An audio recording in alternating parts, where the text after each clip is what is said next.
What it do there, my brothers? Hope y'all have been having a good weekend so far. I have, well, reasonable anyway. I've been watching some interesting stuff online. We're gonna watch this this interview with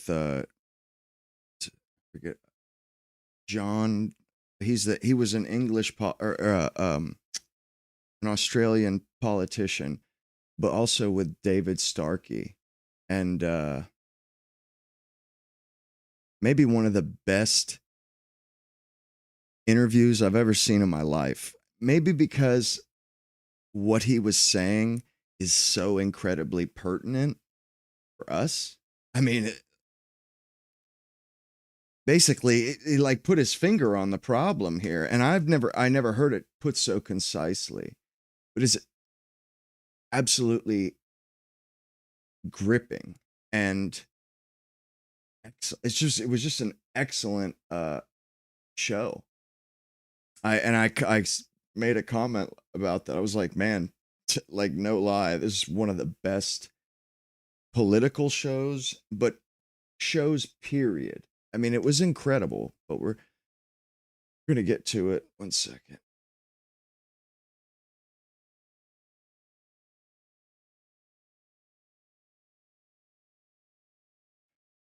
Okay.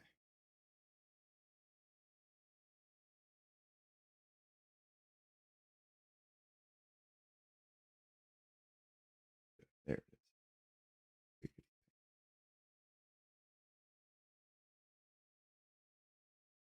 Oh. Whoops.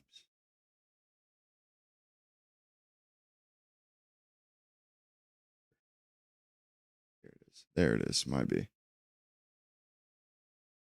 Anyhow, I don't know why I have it sit on.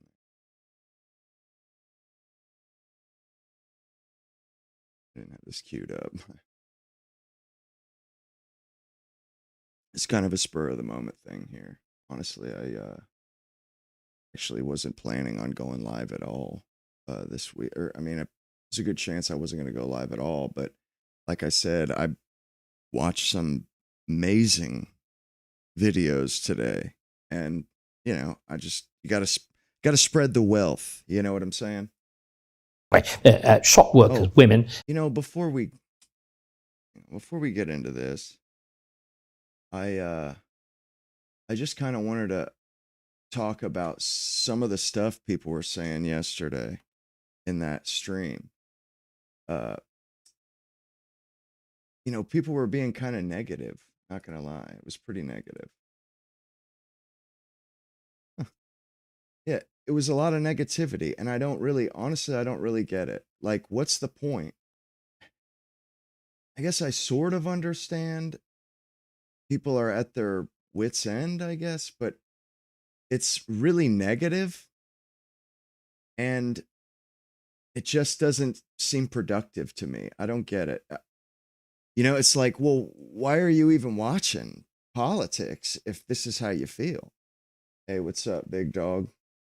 How you doing this evening? Man, I got a bunch of stuff in store, though, for, I've been watching OBS broadcasting app. I've been watching tutorials. Amazing. Excellent. I didn't realize there's a bunch of stuff I just didn't understand, or I wasn't getting it. Anywho. Warehouse workers, largely men. John Anderson. That's his name. John Anderson. This is such a good interview. Why are we in the state we are in? If I'm allowed to use bad language, British government is fundamentally f***ed. Take an Afghani tribesman, remove his Kalashnikov, take his tribal dress off, trim his beard, and within a fortnight in Britain, he'll be just down at the pub, won't he? Having a drink and playing cricket. Now, that's a lie. If you took the whole of the Blairite system and you put it into a still, and you distilled it down, the stinking liquid at the bottom would be Keir Starmer. History is a fertile soil. And you look at what Blair did. Blair did the equivalent of saying, oh, there are all these nice plants growing, but we think we don't really like the soil they're in, do we? So you rip them all up. And with 10 years, you're very surprised they've all died. I think that the chances of really turning round the ship of state, I wouldn't put it better than 4-1 against. And honestly, I think those are our odds too. Not gonna lie, I think those are our odds. But at the same time, our country has had worse odds than that, just in the time it's been on Earth. Certainly England has. But hey, if you've been rational, that was roughly the position that Churchill was in 1940. And some people decided to do something. Yeah. So why you should just... Now I cut you short. Yeah. It should be very simple. You should ask me, why the hell am I born?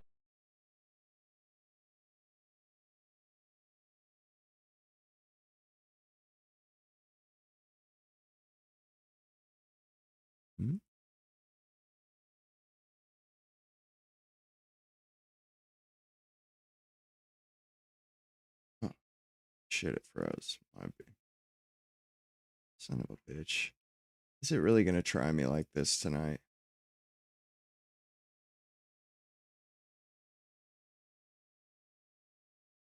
What the hell?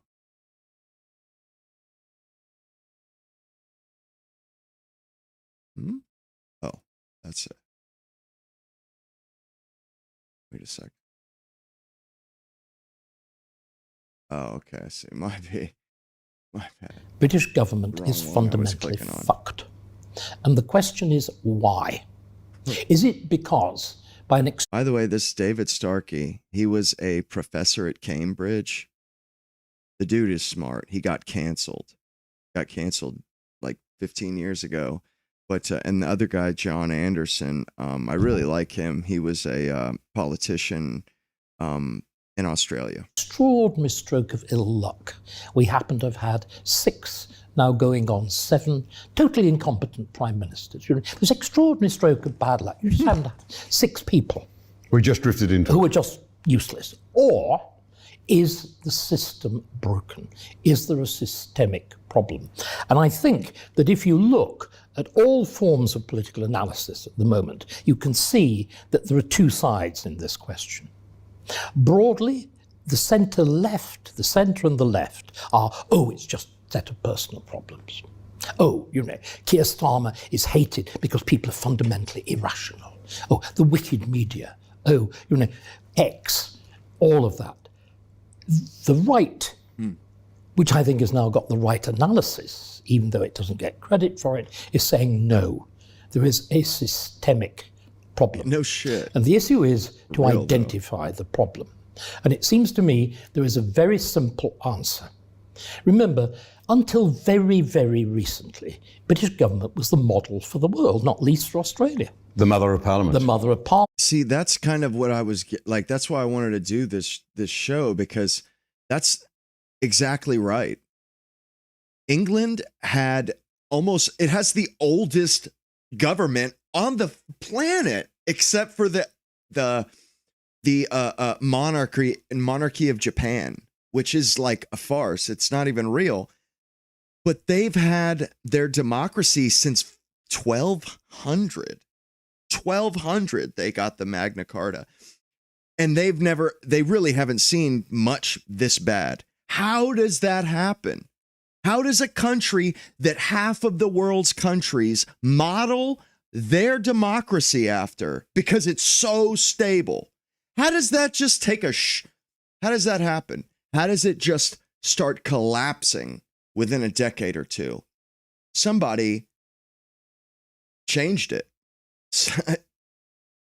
You know, we're about to find out. Parliaments be a model of good law, good governance, absence of corruption, security of property, origins of capitalism, all of it. And remember, even as late, even after the socialism of the immediate post-war government. And remember, Australia led the way. You were the first socialist government in the Commonwealth in South Australia. I vividly remember in Adelaide, the great monument of that particular period was that wonderful railway station, which is now a casino, which is very typical as to what happens when you take socialism too far. But we had a genuine socialism from Attlee from 45 onwards, and it hits the buffers in the 1970s, and Thatcher is capable of reversing it. And even at the end of 18 years of Thatcher, Major and whatever, British government was still capable of turning on a pin's head in 1997. Now we've seen something genuinely extraordinary. The failure of Keir Starmer is much more than a rather disagreeable man. Nasal accent, daddy a tool maker who did rather a bad job, clearly, and all of that. It's much more than that. It's the failure of a system. Starmer helped to create the new state, a state that's failed. He believed in it passionately, human rights lawyer, even with one of the largest parliamentary majorities in British history, he was incapable of making it work. So what we've got to analyse is why and how it all went so horribly wrong. How did this system, which as I said, we agreed, had been the model of the world, how did it collapse? And I think what we've got to understand... and that's not exaggeration. It really is the model of the world. Every single Canada, Australia, Europe. I mean, it's modeled after England to quite a large extent. Not as much as Australia or Canada, but I mean, even Japan's democracy is modeled after them to a degree. Understand is that from 1997, in other words, the Blair government, so-called New Labour, you effectively reinvent British government. That's what they did to us. British government. And you know what? By their fruits ye shall know them. It fails. It fails. It's not worth it fails. It not fails. Worth a plug nickel. It is an omni-failure. And if you want to explore it more formally, the traditional principle of the British Constitution is the supremacy of Parliament.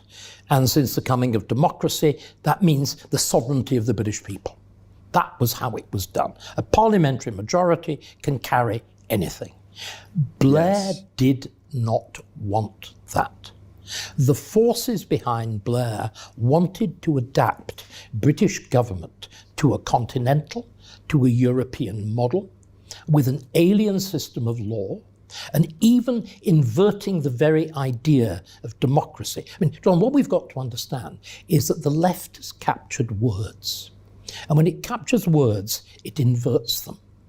It stands them on their head. The word democracy no longer means, you and I know what democracy means. It means majority rule. Oh, no, it doesn't. Yeah. This newfangled thing called liberal democracy, which is neither democratic nor liberal, like the Holy Roman Empire. What it means is the control of the majority in favor of the minority. Listen to that. Think about that for a second, fellas. You get what he's saying? The control of the majority by the minority. Does that ring a bell at all? You get what he's saying there? How we're literally tyrannized by the minority, or the DEI people, the people that are victims, the people, things are problematic. Thanksgiving is problematic because of all of the marginalized people. Do you see what's going on here? We're being tyrannized, just like England. We're being tyrannized by a minority. And it's kind of crazy because normally in the past, if you were tyrannized by the minority, it was by a class of nobility. And it is here as well, to a degree, but on behalf of the brown people. Instead of them just being the noble class and treating us like shit. No, they had to come up with an excuse to treat us this way. The excuse is we're oppressors. And these people, oh, they're oppressed. There are other ways of knowing, don't you know? Forget the, okay. That was crazy. And they did that. They said this stuff in 2016, like our Western medicine isn't all that, it's not all it's cracked up to be. There are other ways of knowing. There are other ways that Africans and Indians and like the Cree or the Cherokee, it's incredible. They went on with that for a couple of years. It was like right when they were doing the defund the police stuff. You stood the thing absolutely on its head. And the explanation, of course, is the notion that democracy was responsible for the rise of Hitler. Bro. And therefore, you have to do everything you can to limit direct democratic. Of course, you need it as a kind of symbol, you need it as a fig leaf. But what you do in practice is deliberately limit it in two ways. You transfer as much power in one direction to the judiciary, and in the other direction to deliberately irresponsible, unaccountable committees of experts. And that is what the Blair years did. That might seem like he's not talking about us, but think about right after Trump got into office, what happened when he started doing executive orders? We learned who actually runs this country. We learned who calls the shots. A bunch of district court judges were calling the shots. They have been delegated the power, like absolute power. And they're all radical activist, leftist judges to ensure that we don't get our way. Even if we win an election, they will be the backstop. They will hinder us so that we can't get anything that we voted for enacted. Do you see? Does it make sense? I mean, this is absolutely, they did the same thing to us that they did to England. Like, it has like a template over this crap. In astonishing fashion, you take the most fundamental things like law and you change them, and you change them fundamentally. You change how we're administered fundamentally. You set up whatever number it is, of the quangos, the quasi-autonomous, non-governmental organizations. And by the way, the NGOs, that, go back to Thatcher. Thatcher thought anything was better than having the state running things. So you start to set up regulators. You know, when you privatize water, when you privatize gas, well, you can't, because they are actually, you know, utilities, you can't just let the market do what the market does, can you? You've got to have a regulator. And that then multiplies and multiplies to the point when the Blair years are finished, I think we have 444. 44 of these things that costing a fortune, that control roughly a third of state expenditure and are deliberately not answerable to the Parliament. Therefore, they're deliberately not answerable to anybody. Yeah. The government can appoint. It finds it very difficult to unappoint. It doesn't directly control budgets. Bro. It doesn't control whom they recruit. He is literally describing our country too. It's been this way. You know how we talk about all the first of all, we talk about the deep state, the bureaucracy, all of the lifetime bureaucrats that you can't get rid of. And they again are given direct executive authority. And again, you know, and we'll talk about the law business in a moment. But if you think about it, in some ways, the rule of experts seems rather a good idea after, you know, society is complex and all the rest of it. There's a great philosophical precedent in Plato, you know, philosopher kings and all the rest of it. But there is a very simple problem. And I think you can look at it in two ways. You can look, there's a particular aphorism. I think one of the greatest democratic politicians of the 20th century was Theodore Roosevelt, Teddy Roosevelt, in America at the beginning of the 20th century. And he comes up, and it's disputed between him and Churchill, who made similarly interesting use of scientists, both when he's out of office in the 1930s, and then again, very importantly, in the Second World War, which is why so many extraordinary scientific advances happened in Britain in the Second World War. But they both had this principle that you want, and listen, it's a really ingenious formulation, you want your scientists, that's general word for experts, on tap, but not on top. You don't want the experts to make the decisions. No, you want regular people to consult the experts, get told what they need to know, and then weigh the options. Okay, we need to do this, but we have budgetary issues, so we have to figure out a compromise here because we haven't got the money for all. That's what you do. You don't shut down the entire country over a cold. That's what experts do. But, they're told to save lives from COVID. They're not told to balance the information. They're not told to, weigh everything against each other. No, they're just told save lives and do whatever's necessary. So yeah, they shut down the schools. They go insane, basically. But we learned a valuable lesson that you cannot rule by expert. They have a very narrow field of knowledge. Yeah. In other words, what they're doing. Government is not about an expert decision.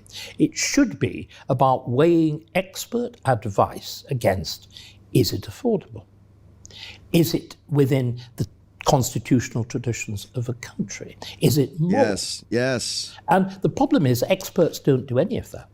They simply follow the line of their expertise. And if you want an illustration, and Australia, in this case, was a very, very bad example of what happens if you give power to a group of scientists, well, you call it COVID. Huh. And if you've got an effectively scientific so-called advisory committee. By the way, here, it's hilarious. It was called SAGE, S-A-G-E, just like Platonic, the Platonic guardians. But if you've got an expert committee, it's got one purpose. Yes. To make sure right. nobody dies of COVID. Yep. But does it matter how much it costs? No. Does it matter, by the way, if they die of heart disease or cancer? No. Does it matter if you destroy the educational opportunities of generations of school children? No. Does it matter if old people die alone and unlooked after by their family, including the Queen? In other words, including Prince Philip. You've been in government, and I haven't, but I'm a good observer of it. All government is weighing things against each other. And precisely, the expert doesn't do that. He doesn't. It's his narrow railway line. I take your point. It's a very good illustration. Day after day, we would see state leaders, remember Australia's a federation, and I have to say, some of the worst stories out of Australia came from the states that were Labor government oriented, which were very, we've got to trust the experts. Yeah. So the state leader would get up there. And they bid against each other, don't they? With the experts. Yeah, well, there's a tendency to make it more and more and more extreme. We've got to do more. We have to lock down harder. We have to keep lockdown longer. Well, that's your point, because insane. They've been given a brief, save people from COVID. And it often struck me, where are the people warning us that this level of loneliness will increase the number of suicides? Where are the people warning us that this may have, and it has had, a really disruptive impact on kids? Yeah. And who was saying we shouldn't close our schools? Where were the people warning that, as you mentioned, there are economic trade-offs? And then in the end, I think the great problem was that long after we knew about what really happened with transmittability, the rules were left in place that were no longer relevant. I think that particularly broke trust. So there wasn't the opportunity to form while they were going to parties, which is your point. In fact, deliberately not doing a balance, quite deliberately. And also here, again, I don't know the detail in Australia, but here there was a deliberate orchestration of fear. Yeah. That we have a thing called the nudge unit, which is really psychological warfare. The nudge unit. They do. Every time, like when that Henry Nowak was killed, they sent the nudge unit to, you know, basically talk to Henry Nowak's dad and make sure that he spewed the establishment line. You know, basically they give him a script and they pressure them into saying the script on camera. In Downing Street. I mean, that's evil. That's evil. Silencing, censoring people, pressuring them. Like, bro, what kind of a dystopian twilight zone is this we live in? And what it's intended to do is to get people to follow government policy effectively by propaganda. We have a propaganda unit. And one of my great favorite figures, you'll never have heard of him, there's no reason why you should, wonderful man called Francis Cornford, who was a great Cambridge, I'm a Cambridge man, a great Cambridge philosopher and classicist at the beginning of the 20th century. And he wrote a wonderful book with this mock serious title, The Microcosmographia Academica. And what it is, it's really a satire on Cambridge politics and politics in general. And then there's a second edition, because he was obviously a brilliant man, taken into the civil service in the First World War. And he then writes, in addition, after your sort of experience of actually not simply observing power, but practicing it. And he looks at the word propaganda, and he offers this wonderful, wonderful definition. Propaganda, or that branch of the art of lying. You know, it's kind of funny. I actually don't think that was all that great of a line. Like, I don't know why he said that. It's kind of anticlimactic. And, you know, but we've institutionalized this. And the state deliberately played on the emotion, on the fear, to heighten that fear, to heighten conformity, to suppress dissent.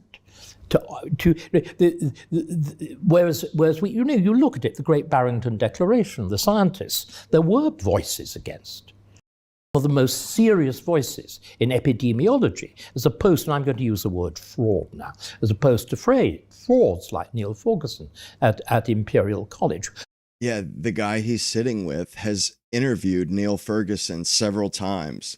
Like, I don't know if this was like kind of a crack on him, but like I was laughing. I was like, bro, John Anderson has totally interviewed Neil Ferguson, who's kind of an idiot, like Starkey's saying, but he didn't say anything here. But I was like, damn, bro, he just like opened, like really didn't pull any punches. Who's been proved wrong on every, he is the one who.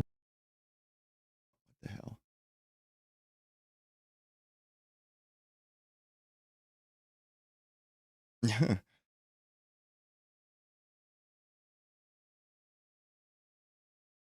Bro, what the hell?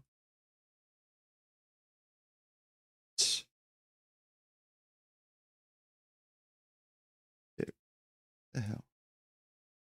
And it was played up in this fashion, but they were deliberately suppressed. The whole language of this is an emergency, we're all in it together, we've got this, echoes of the Second World War. I don't know what you had in Australia, but again, we have this state religion called the National Health Service. People were lined up beating saucepans for our NHS. It's China.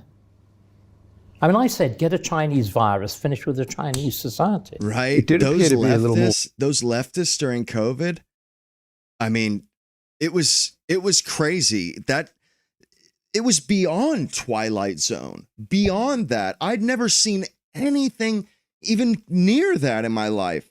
Like, it wasn't until I was an adult after Obama got elected and then it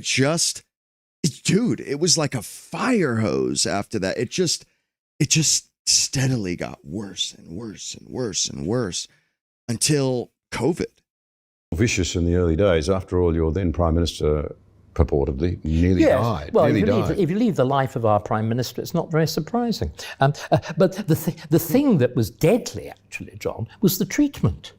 Was shoving people in effectively an arm lung. Of course you died. I mean, so much goes wrong. That's so evil. Like, of course, he's the way he says it, of course you died. And you look back and it's like, how could these despicable people have done that? And while they were going to French Laundry and having parties, like, that is despicable. With medicine is what's technically called iatrogenic. In other words, it's a product of the treatment. And it's perfectly clear. We got it wildly wrong. Again here, then what was the first thing that happened? We decided, right, national emergency. We will set up COVID hospitals. Yep. We will pull out every stop to give them the IC units, with the automatic breathing and whatever. And hey, what's do you know up, what? Cam? None of them was ever. Brother, what'd it do? Countless, it's been a minute. Millions, billions. Great to see you. I mean, here again, one of the principal reasons that we are in the state of financial collapse, we are in Britain, the basic cost of furlough, of laying the entire population off because you declare nobody can go to work, was about £400 billion. Yeah. The scale of debts of a war. It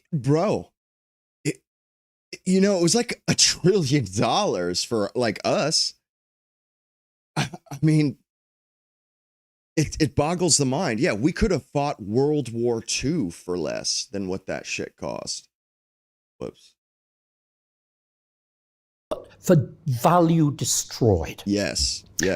And of course, a critical point we might come back to this is effectively that cost is passed on to the next generation. Of course. Brits. One wonders what sort of country they're going to have. Let's backtrack, because this is part of a bigger picture. You're saying this is the result of us losing an understanding of and the ability to practice good democratic governance, for want of a better word. It's a deliberate decision that the only way in which civilized human beings like you and me, we should differ. The important thing is human beings differ. I agree with that. That we are different and distinct people. And it's the quality of the disagreement. That's right. That gives you the chance. We need rules to settle it so that we don't square up, or still worse, take a gun and a knife to each other. And that's called politics. But the problem with people like Blair is, although actually he was very good at politics, they decide that's not the right way of doing it. We want these two different forms of arbitration, one of which is the rule of the expert, and we've been discussing a few of the reasons why it's disastrous. I could give you further examples. English nature. Again, there's no need to attribute bad motive necessarily to these people. I mean, yes, the environment needs protecting. Yes, England is very beautiful. Much of England is very, very beautiful. Much of the Australian wilderness. Some of the Australian wilderness is hideous. I mean, what he's identifying here is all the shit that they have been doing since the 60s, the EPA, all of these totally rogue agencies that have just taken it upon themselves to become like a government unto themselves. It's their own little fiefdom. And it happened to them in England too. And we're struggling with that. They fight tooth and nail. Our government, it seems, it can't respond to things every time. Oh, hell yeah, Cam. Good looking out, man. I appreciate it. But every time something happens and we need them to respond to something, bro, it's like a battleship, and it takes years to do for anything that, or like when Trump got into office and he started doing executive orders, we found out who really runs the show. We found out who really calls the shots. He couldn't cut a fart without getting some injunction from a judge. Our politicians showed us what they've been up to for the last half of a century.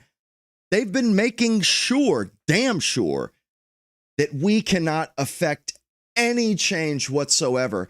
They have pitted different institutions or different wings of the government against each other. So like if we try to get something done, our own government fights our government. How does that make sense? Our own government tries to do something and then it starts fighting. We're paying people to fight our own government when we want something done. This is madness. This makes no sense. You don't pay your agents and agencies to step on your Johnson every time you try to move forward. It doesn't make any sense. That's what we've had. And it really came out of the shadows after Trump got elected. He couldn't do anything. Still can't. I mean, it's like they don't even try to do legislation and stuff anymore. They have got everything. They've made it gridlocked. Well, something has to change. There needs to be like a rejigger, reform, something. But having actually taken the train across Australia and made the terrible mistake at getting out of what's called Queen of the Nullarbor Plain, nobody could talk about very much beauty there. But much of the English countryside is lovely. But the idea you then give a body. And this is an area now we need to stop talking about the expert, and we need to start talking about fanatics. Because if you look at climate change and environmentalism, these have become new religions, with archpriests being a new version of the religious they have a clergy of old. And if you look at the consequences of this, I mean, for example, there are two very famous instances now of acute misgovernment in Britain. HS2, the attempted construction of the high-speed railway line. One of the most extraordinary things was that you give this group of AJQ naturists, I'm glad to see you, Cam. newt collectors and whatever, executive authority. And they will determine, as they did with HS2, there was a colony of important and rare bats that was going to be disturbed. That's insane. And in order to protect the colony of rare bats, about a few hundred perhaps, you have to construct a bat tunnel at the cost of £100 million. A bat tunnel for £100 million.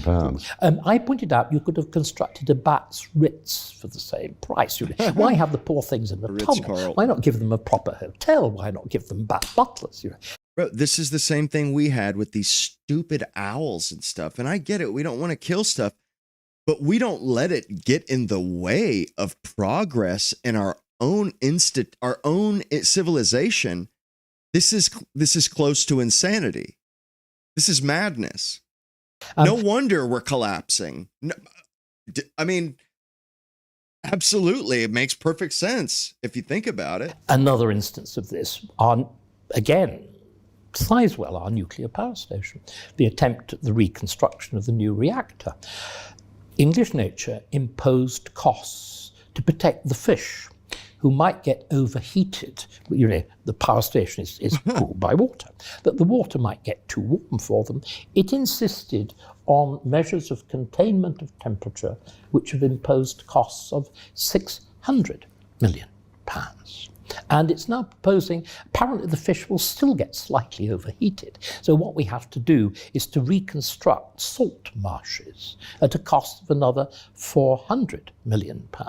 So in other words, environmental mitigation will have cost the whole of £1 billion. This is insane.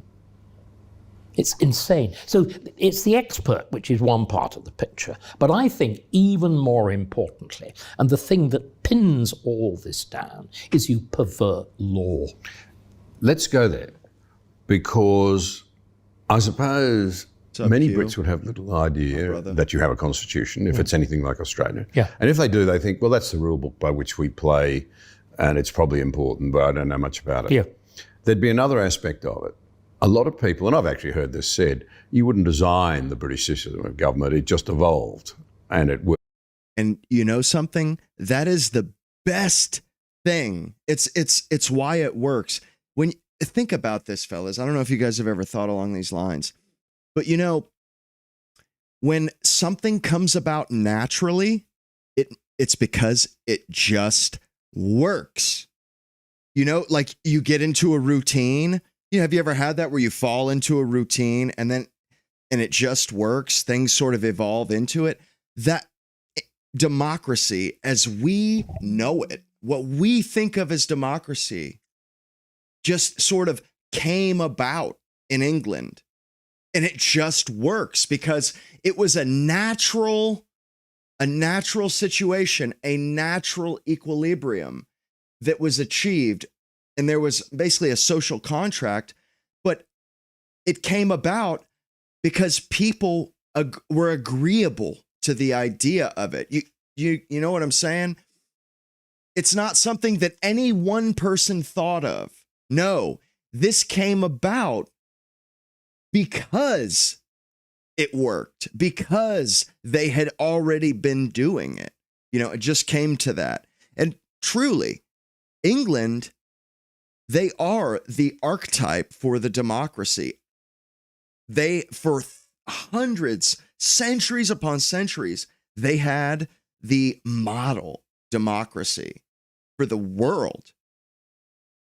And, you know, and all the English-speaking countries, like, we have them to thank for the fact that we have had such a vibrant history and stuff, because of this situation, this arrangement that we have. Democracy, you know, this version of democracy was like a natural arrangement that everybody agreed with. That's why it works. Works very well, so why change it? I mean, I'm going back 20 years ago. That's what people used to say. You're saying, have we not only have we not understood our Constitution and the way in which governance was set up brilliantly in this country, not only have we not understood that, we've not just drifted away from it, but we've deliberately decided to change it. Or some people did. And the fruit is the sort of things you're talking about. It's disaster. So how the genius of democracy in Britain, never perfect, nothing is, but remarkable for the reasons that you outlined. The great milestones in the Constitution, which I know you've studied a lot, and I also am aware that you've, in my view, stated that just seems obvious to me because I was in government. It has a huge amount to do with the people in it, the relationships they enjoy, their philosophical underpinnings. And they're all the same ethnicity. They don't have that as a difference to add on to the problems of living together. Like, that's, and we're like staring down the barrel of that. It's scary. Like, bro, it's going to be war. It's going to be strife. No, it will be strife. That's all that it is in history. People do not get along like this. These people are morons for thinking they could bring this about. Although I'm not so sure they even thought that. What they believe, and what they believe will be shaped by their understanding of history. Now, there's a lot in that, but let's take it back to the studies and the remarkable work you've done, and that's widely acknowledged, in understanding how Britain came to be governed and why it was right. Well, for the layman. Right, let's abbreviate it. You made a very good point to begin with, that here is what was regarded as a model system, widely imitated. Why is the Parliament building in Canberra? Why is there, even in heaven's sake, in Ottawa, you have a neo-Gothic Parliament building, deliberately modelled on the Palace of Westminster. Similarly, in Budapest, again, this world model. But of course, it arises by the processes of history. Nobody plans it. Yep. And this is a very remarkable point. The man whom Margaret Thatcher regarded as being her model for both the economy and for government was the Australian von Hayek. And Hayek argued that the best systems are not the result of even the founding fathers, some of the most intelligent people in the world who've ever sat down to think about government, but they're just the product of time and chance and human interaction, exactly as the free market is. In other words, the reason why is because human behavior is a constant. So if this government we're talking about comes about amidst human behavior and it works, That's all that matters. Because that's what a government is contending with. Humanity and its flaws. The human condition and its flaws. The flaws of people in power. The flaws of people, that make up the constituency. The flaws of people. So if you end up with a government system that accounts for those flaws and it doesn't fight them like progressives would like to do, pretend that they don't exist. Instead, it channels them, aims them towards not altruistic ends, but utilitarian ends. It takes the flaw of human greed and makes capitalism where somebody is serving their greed by having good customer service, by doing good business and treating people right. He makes more money because of that. It's absolutely brilliant. It is genius. And it's honestly the only thing that brought about the sort of technological improvements and progress that we've seen. It's legit because of our government and England's government. There's a close correspondence between the fact that the British Constitution, like Topsy, just grew up, and how the free market operates. And the attempt, of course, as we've seen with socialism, to regulate the market is a catastrophe, right? When you interfere. Everywhere. All the time. Always. But we always want to revisit it. And we always want to revisit it. But what we can now see is the attempt at the rational reconstruction of a constitution, which is what happened under Blair, is equally catastrophic. Because what happened under Blair was you decide, do you know what? The accumulated experience of 800 years, the fact that this thing has worked, that it's been regarded as a model. 800 years. It's old-fashioned. It's fuddy-duddy. We want to be modern. Do you remember Blair prancing around? We're a new country. The oldest political system in the world. I mean, if you exclude the Japanese monarchy. And yet it was thrown away.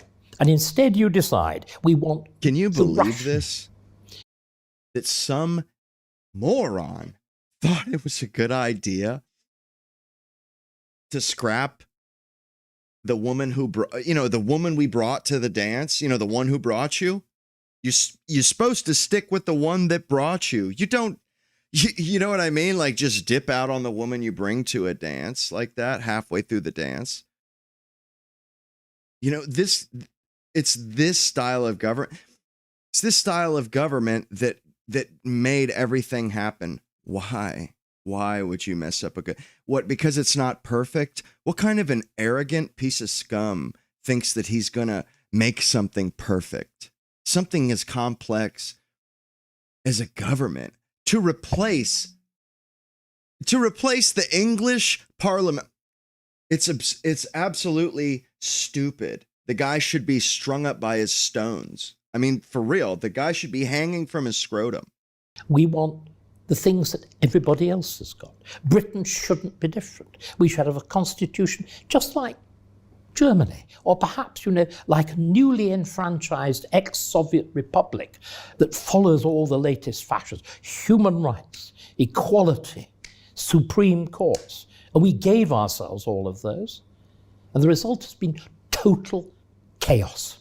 Because you've introduced entirely alien principles. Yep. The fundamental principle, as I said at the beginning, used to be the fact that finally we had a political constitution, this thing I've talked about. Finally, the resolution of everything was a political decision in Parliament. What Blair did under the influence of all sorts of people, Charter 88, Anthony Barnett, the Liberal Democrats, Roy Jenkins, an extraordinary woman, can you believe? One of the key players was a woman called Francesca Krug, K-U-L-G, all of them, Keir Starmer himself. And what they did, they deliberately imitated continental practice.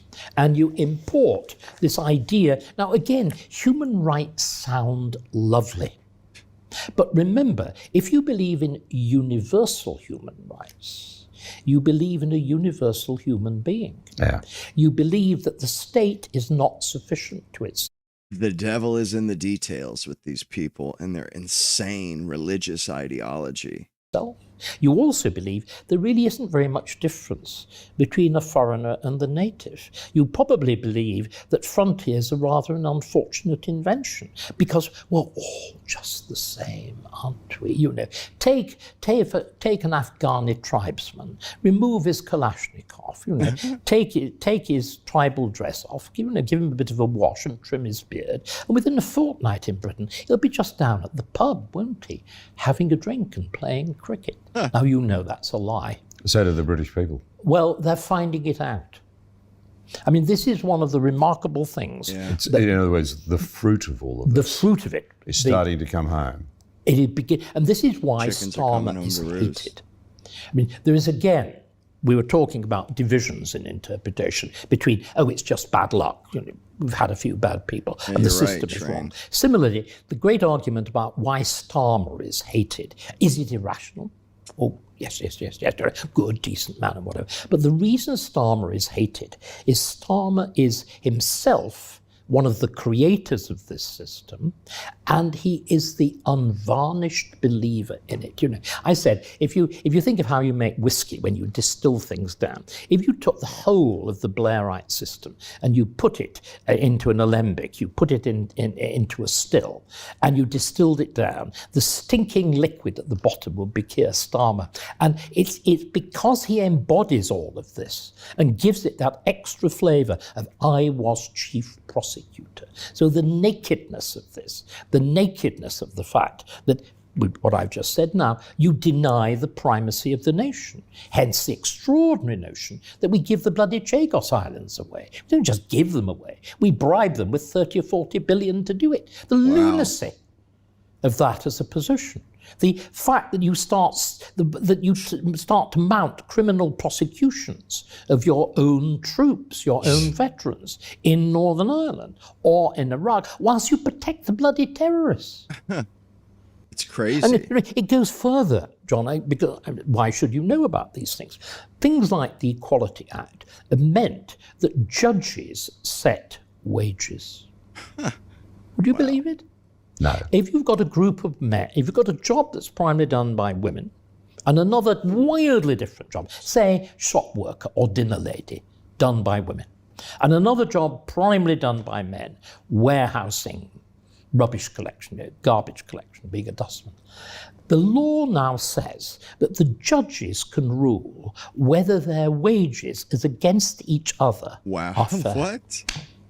That's crazy. Do you know what the effect of this has been? That's not so strange in Australia, by the way. But it's mad. For many years, we've had central agency fixing of wages. But it's insane, because it means the market doesn't set the rate. Well, we started to break it down, both sides of politics. Straight up not capitalism. We're seeing in Australia this sort of complete reversion to the failed model that left Australia behind in the 60s and 70s. But you see, it does so necessarily, because what you decide is there's a thing called justice or fairness, which flies against the market. I mean, here it's become completely transparent. One of our worst firms of solicitors, Lee Day, these were the people who were heavily involved with China and whatever, the whole of the false prosecution of veterans in Iraq, where people like Piers Morgan played an absolutely disgraceful role when he was editor. I mean, really dirty, filthy role when he was editor of the Daily Mirror. They've been going round, Lee Day have been going round touting for mass action, you know, that standard thing that enforces all of this kind of thing. And they've been saying quite openly, now, isn't it wonderful? It is no longer a defence for a wage settlement to say that it's the market rate. And what it's done, it has already bankrupted Birmingham, because these judgments are made retrospective. It's outrageous. Billions. Next has been told, one of our most successful retail businesses, has been told it's been mispaying women and warehouse workers, because shop workers, women, warehouse workers, largely men. But the penalties are made retrospective. This is on the point of bankrupting the entire retail industry. And it's not only that. with our climate change legislation, because we've legislated that fool Theresa May, searching conservative between so many sets of raised commas, although she described her own party as the nasty party, as part of her legacy. In that last stupid 5 minutes when you're Prime Minister, she passes the amendment of the Climate Change Act, which imposes a 2050 deadline for carbon neutral. What does that mean? It means every activist can take any body that has got, any corporate body or anything else that's got anything to do with extractive industry, fuel, to court. And judges are the people who have ruled that drilling in the North Sea is now illegal. You have your fuel. They're literally, judges made it illegal, and now they're buying oil or fuel from Norway, who is literally pumping England's oil out of the North Sea and then selling it to them. Because England's judges, they're concerned about it. So they outlawed it, and now they're like morons. They're paying outrageous sums of money to buy their own fuel from Norway. It's like they're deliberately trying to destroy a country. Policy, not simply your wage policy. You have your fuel policy set by judges. Why can't we balance budget? It goes further. Why can't we balance school budgets? Because we have a thing called special educational needs. Well, that's fine. Children have their problems, though, of course, most of them seem certainly the kind of problems which are supposed to make people uneducable, well, the sort of thing that were just sensibly managed when I was a boy. But anyway, we have special educational need. But there's a little problem. It's now called a right. And it's adjudicated by judicial tribunals. Judges do not know any form of budget. The law simply says that is a right. It doesn't care whether the state can afford it or not. So you get absolutely unlimited budgets. And area after area, again, immigration. It's not simply the Human Rights Act, but we've created tribunals that adjudicate on the rights of asylum seekers and virtually everybody else you can think of course now staffed by would you believe it, activist judges who are usually lawyers who advocate against any form of state limitation. So the whole thing, and by the way, you add a final element to the whole thing is, when you describe it in the way that I'm doing, there's a sense of madness. But the thing that completes the sense of madness is the fact that the state, the government, thanks to David Cameron and the big society and the belief that charities are so important, that the state should help charities to do things, the state now pays charities like non-government NGOs, and we are being destroyed by these organizations. They are bleeding us dry. They're deluding us in our own country. It's got the whole rotten structure. The whole edifice needs to be ripped out by the roots, left in the sun to die. The Refugee Council to counter its own policy. That's what they do here. All political both main political parties. In fact, it's Restore, Remain. You've got five now. Restore, Reform, the Tories, even the bit of Labour that's sort of in power at the moment with Shabana Mahmood as the Home Secretary, all believe or profess to believe in limiting immigration. But we pay the Refugee Council to argue against. Bro, it's not a loophole. Like, you don't like what he's saying here.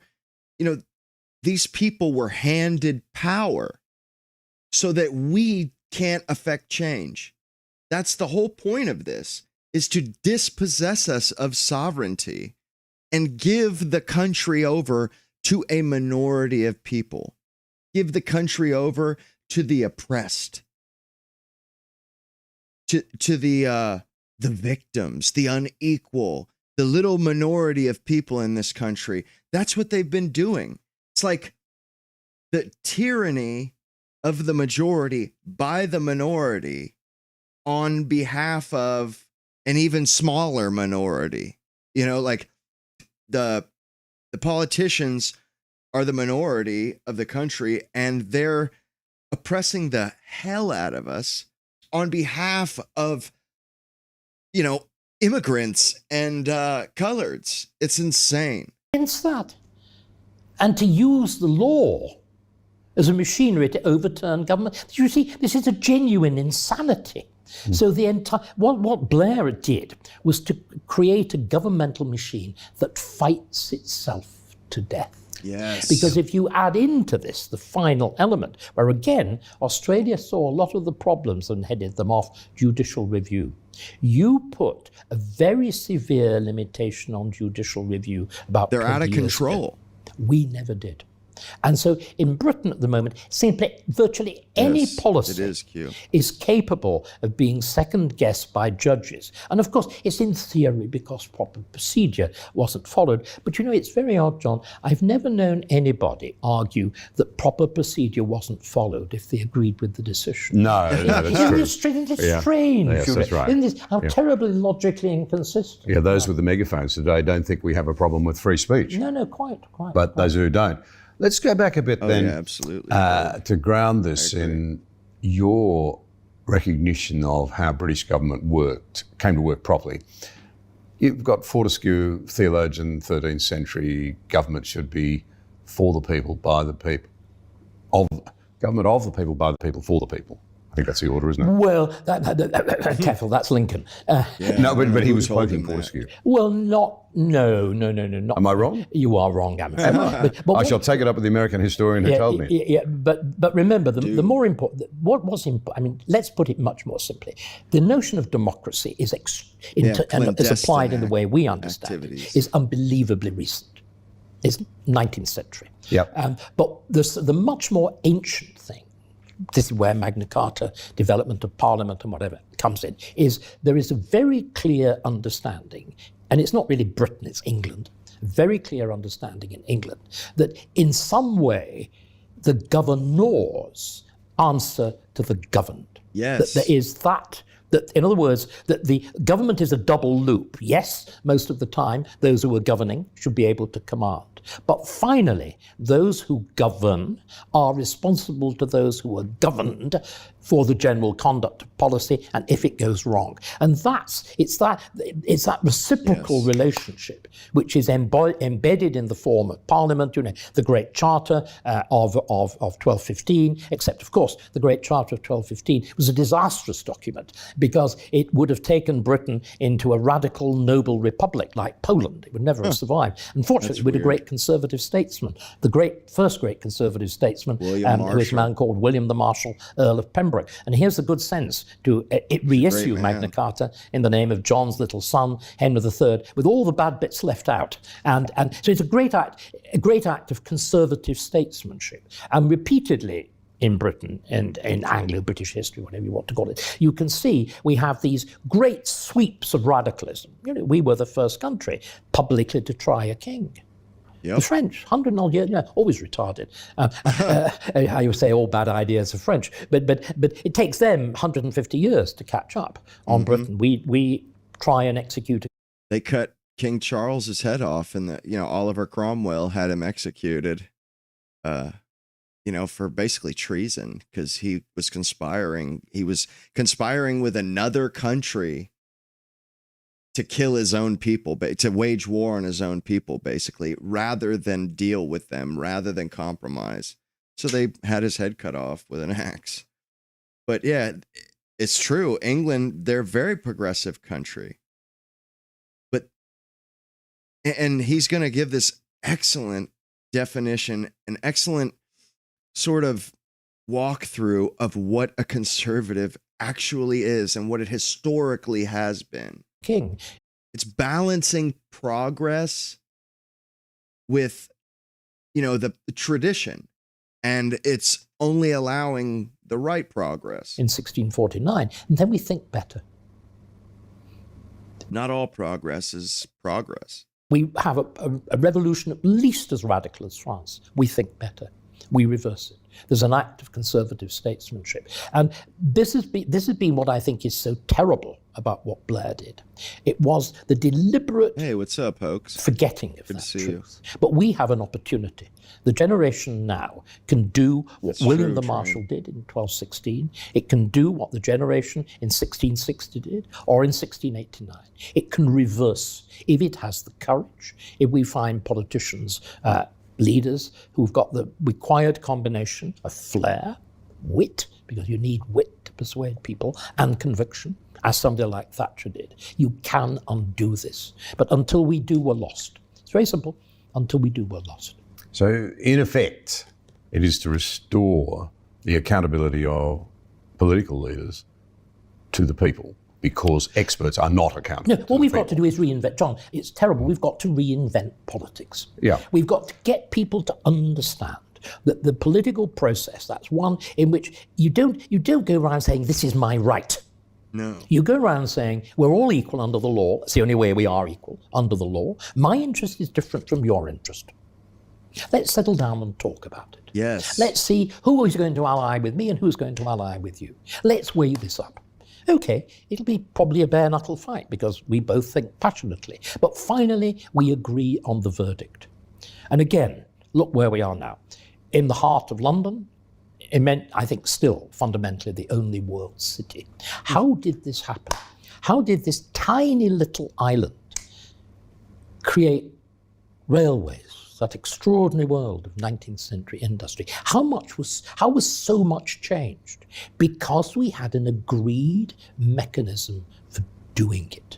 That story that I've given you about HS2, or the story about the nuclear power station. This is because we've delegated the vital questions of infrastructure to rival expert bodies and judicial review. Yep. Do you know how the 19th century built a railway? Well said. By a private act of parliament. That meant everybody... Same thing for America. How we built the Union Pacific Railroad, or at least, that half of that railroad, was through private industry. And I mean, teamed up with the government, and they was a true, like a profound achievement. And England did the same thing. Huge amounts of change and progress that was handled prudently, wisely. He had to settle down beforehand and settle their differences politically. And then, because it was an act of parliament, there could be no appeal against it, which is why you can build the railways with the staggering speed that you do and still preserve the rule of law. What we've done with the rule of experts and judges is to produce a situation where you can change nothing. There can be, and this is the real paradox. Blair told us that this would be a new, renewing, modern system of government as opposed to fuddy old duddy stuffed in the past, that works. Stuck in the past. But instead, it froze our government. Our government as Is he okay? The guy sounds like he's having a heart attack. Like the whole interview, he's been like on the verge of like choking or something. It's kind of funny. Seems like he gets so excited that he starts choking on his own tongue or something. Is in a sort of state of catatonia. He can't do anything. And that's for all the reason of all the processes I've described. And as you've put it perfectly, judge it by its fruits. We know this does not work. And we have... And that's what I've been saying for a while. Nobody can argue that what we have now, it works, and that that it's acceptable, that it can stay. Like, nobody agrees that this is working. Everybody sees we're going off a cliff. We haven't even talked about immigration, we haven't talked about two-tier law and all the rest, all of which, again, is entrenched in the legal process. It's not the result of rogue judges. Yeah, there are rogue judges who are silly and hyper-liberal. There are stupid policemen who think their interest is in, protecting anybody who is brown and wears funny clothes. And of course there are, but fundamentally it's rooted in bad law. Yeah. That's what's gone wrong, which of course is also, it is both a terrible thing to admit that there's been this deliberate perversion, but equally it can be reversed because it's law. There's a machinery for reversing it, but it requires a political vehicle. And our great problem is that the right is fragmented. Yeah. Hopelessly fragmented. It would require very high intelligence as well as great exactly courage. Right. And that's why, of course, you really do need a figure like Thatcher. That and again, the extraordinary concatenation of circumstance of the 1970s, where you had somebody like Keith Joseph having a kind of, Pauline conversion, realizing, that famous remark, that essay that he writes in, I think it's 1974, I call myself a conservative, I haven't done anything conservative, I've been a member of a conservative government which hadn't done anything conservative either, and realizing to invert the entire method of economic management from Keynesianism back to Hayek and whatever, as we talked about before. But you have this miracle of a woman. When she first appeared, nobody thought, I remember Margaret at that point, silly Pussy Bowes, an impossible voice, a woman, for God's sake. But turned out to have that ferocious intelligence, that ability to do the rarest thing. You're a politician, I'm not, so I defer. But I think the rarest thing in a politician is when you can do big picture and detail. And Thatcher, all the greats, Churchill was like that. He, vast, sweeping, and at the same time, action this day, picking on one minute point, exactly as Thatcher did. This out, Do I see anybody like that now? Oh. Life magazine from the original when he died in the 60s. Straight up, man. This is an original magazine from Life. Mint condition. Got it from my grandfather before he died. Still got the little, it's like a coupon thing. It's badass, man. It's such a cool, this is how magazines were back in the day. Just really interesting. Anyway, enough of that. No. When we were at our peak in Australia, I think it's fair to say this. No way. The way in which the big decisions were made, it always involved an understanding of the detail. But no one was left in any doubt in the end that the federal cabinet was in control.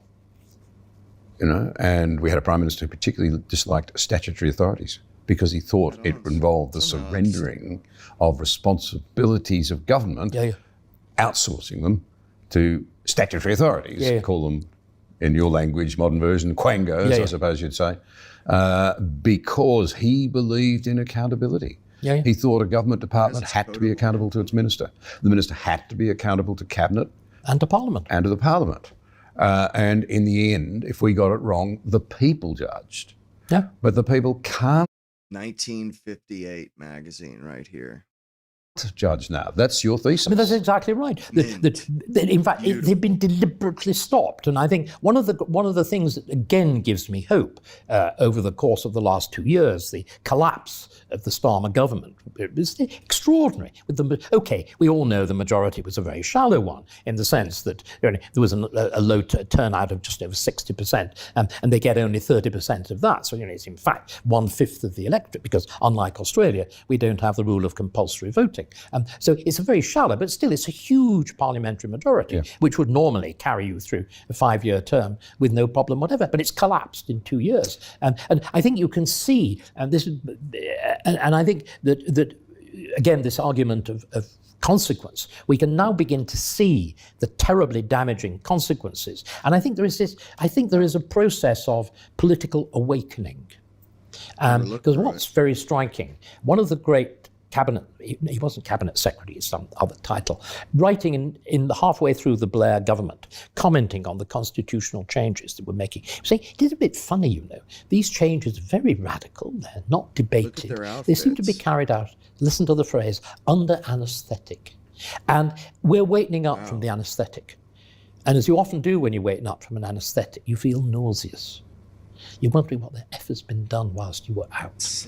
And you're finding it was pretty terrible. And I think we're at that point in public discourse. But at the moment, this sense of two-tier, this passionate, this shock over things like the Henry Nowaka case and whatever, where the poor white boy who's been stabbed by a rogue Sikh is handcuffed as he's dying. Right. Because there's a charge of racism. I mean, there is a sense of visceral horror at this. There ought to be. As there should be. But my great worry is all the materials for a really radical shift of public opinion are there, but the right has not properly used them because there isn't yet a clarity, a thought about what fundamentally has gone wrong. In other words, we're not in the situation where thanks to Thatcher and to Keith Joseph, they were able to say, well, the fundamental problem we've got is we need to remanage the economy, change the way we do it. But by the way, the principal obstacle is trade union power. So we've got a thing we've got to attack. There's a known target. There is a timetable. You work out how to do it. You test, first of all, whether you can do it, and you find out you can't because you squared the police. And you haven't shoved enough coal in the power stations to make sure that when they all go on strike, you'll be able to keep fueling. And it takes years. It takes the second term to do that. But there was an understanding of the fundamentals from the late 1970s. I don't think that's yet happened. My observation would be that it's true of your country and mine.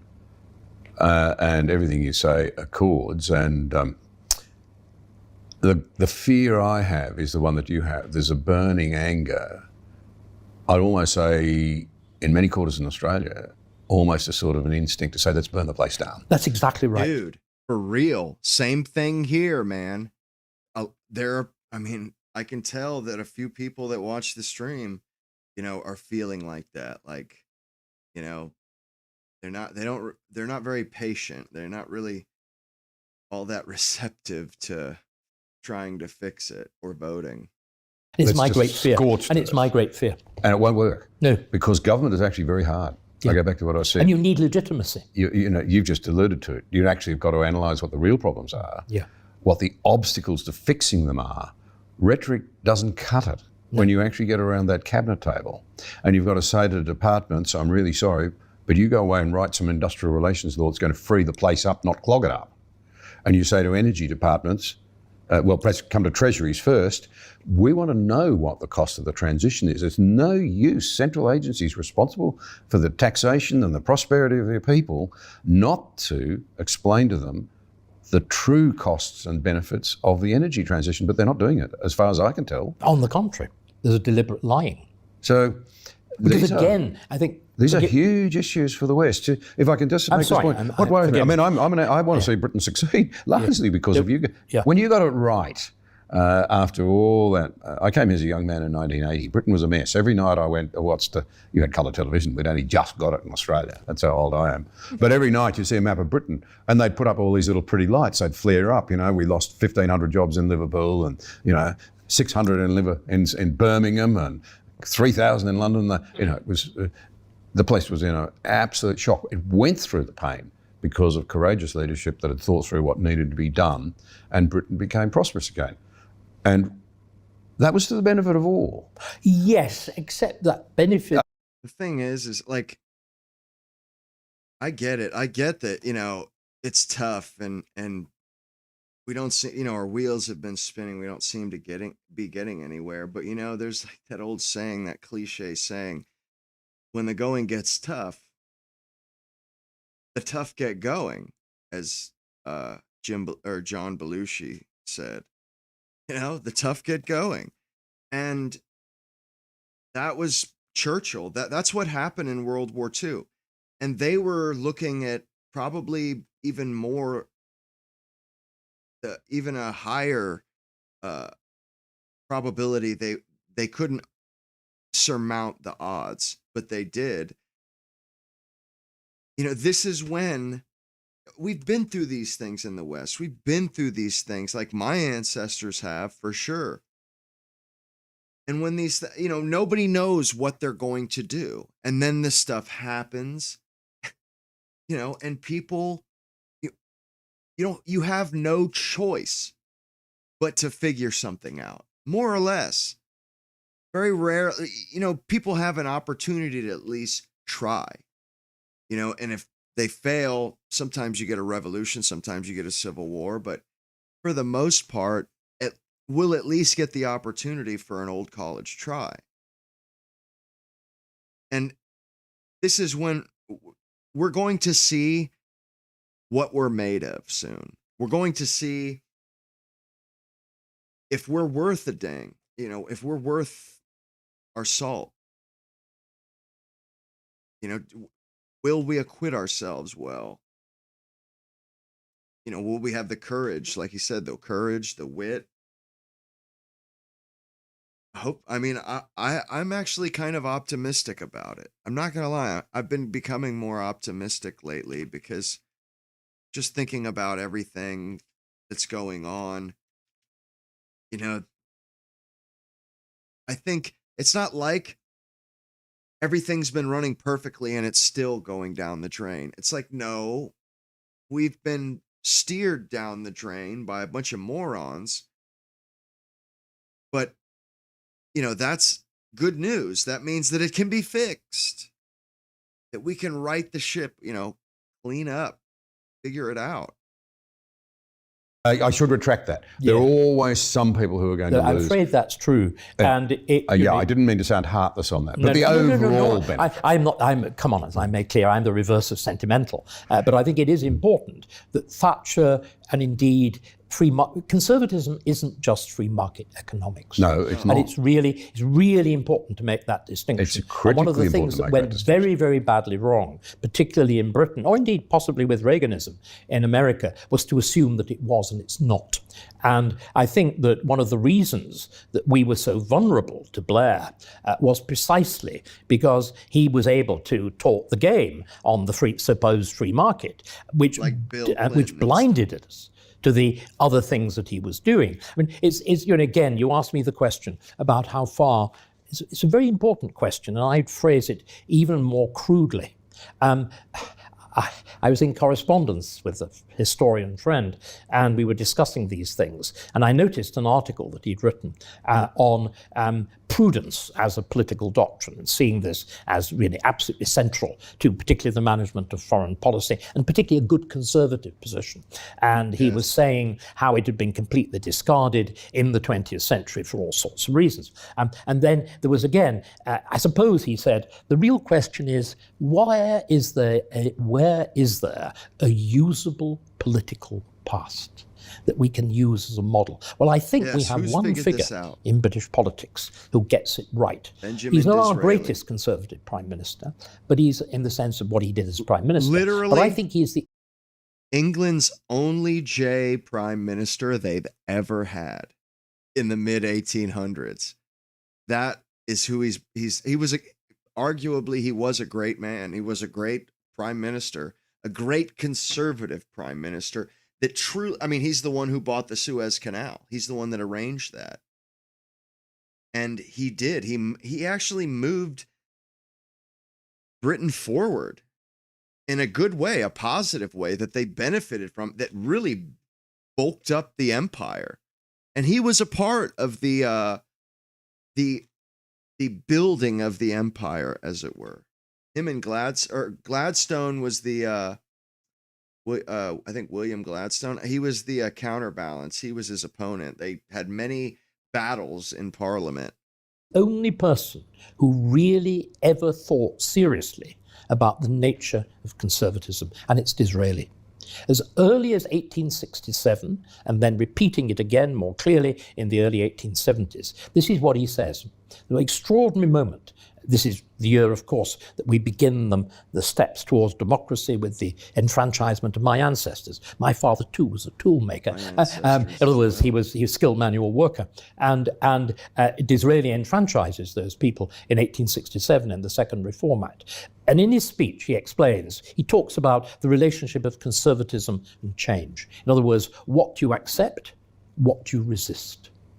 Yes. Peel, when he creates the we can't stop change, but we can be prudent and pick the change that we accept. That is what a conservative does. That is what conservatism is about. We want progress. We do. But we want true progress, not ideological progress, true objective progress. Conservative Party simply talked about effectively accepting change. Disraeli ponders and comes up with a different formula.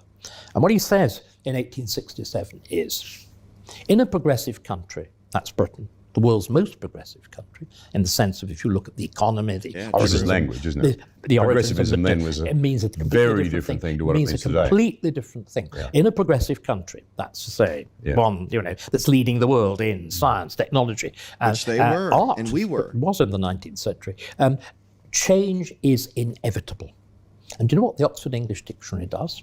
It stops the quote there. So it turns Disraeli into David Cameron.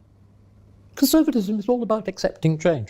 But of course, Disraeli doesn't say that at all. He says, the question is not whether you accept change, but what sort of change. Yep. And now listen, this is in 1867. Good change, the change you accept, is change in accordance with the traditions and customs of the people of the country. Yep. Bad change is astonishing. How does he define it? International liberalism. In 1867, he sees that this notion of universal rules, which sounds so seductive, human rights, equality, all of this stuff, is actually lethal. He spots it. And unfortunately, because of world wars, because of belief in the importance of peace, United Nations or whatever, conservatism completely forgets that lesson in the 20th century. And we're now reaping the terrible penalties for having flirted with this stuff. But if you go back to that definition, then I think you've got a really good line for determining, it is a problem. Conservatism is not reaction. It's not just blind resistance to change. That fossilizes. History, again, it's Blair. Oh, history's a straitjacket. History's death. It's not.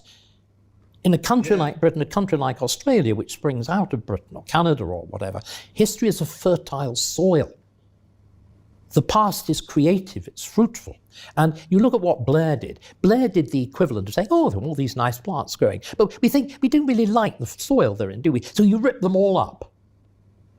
And with 10 years, you're very surprised they've all died. But that's what we've done. Yeah.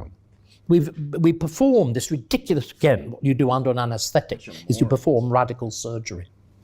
And we performed radical surgery where you should just have permitted growth. And this is the catastrophe. Can I say to you that my concern is that it's very late in the day. I don't want to presume as an Australian to talk about Britain, but I think I'm a reasonably astute observer of some of the things that are going wrong.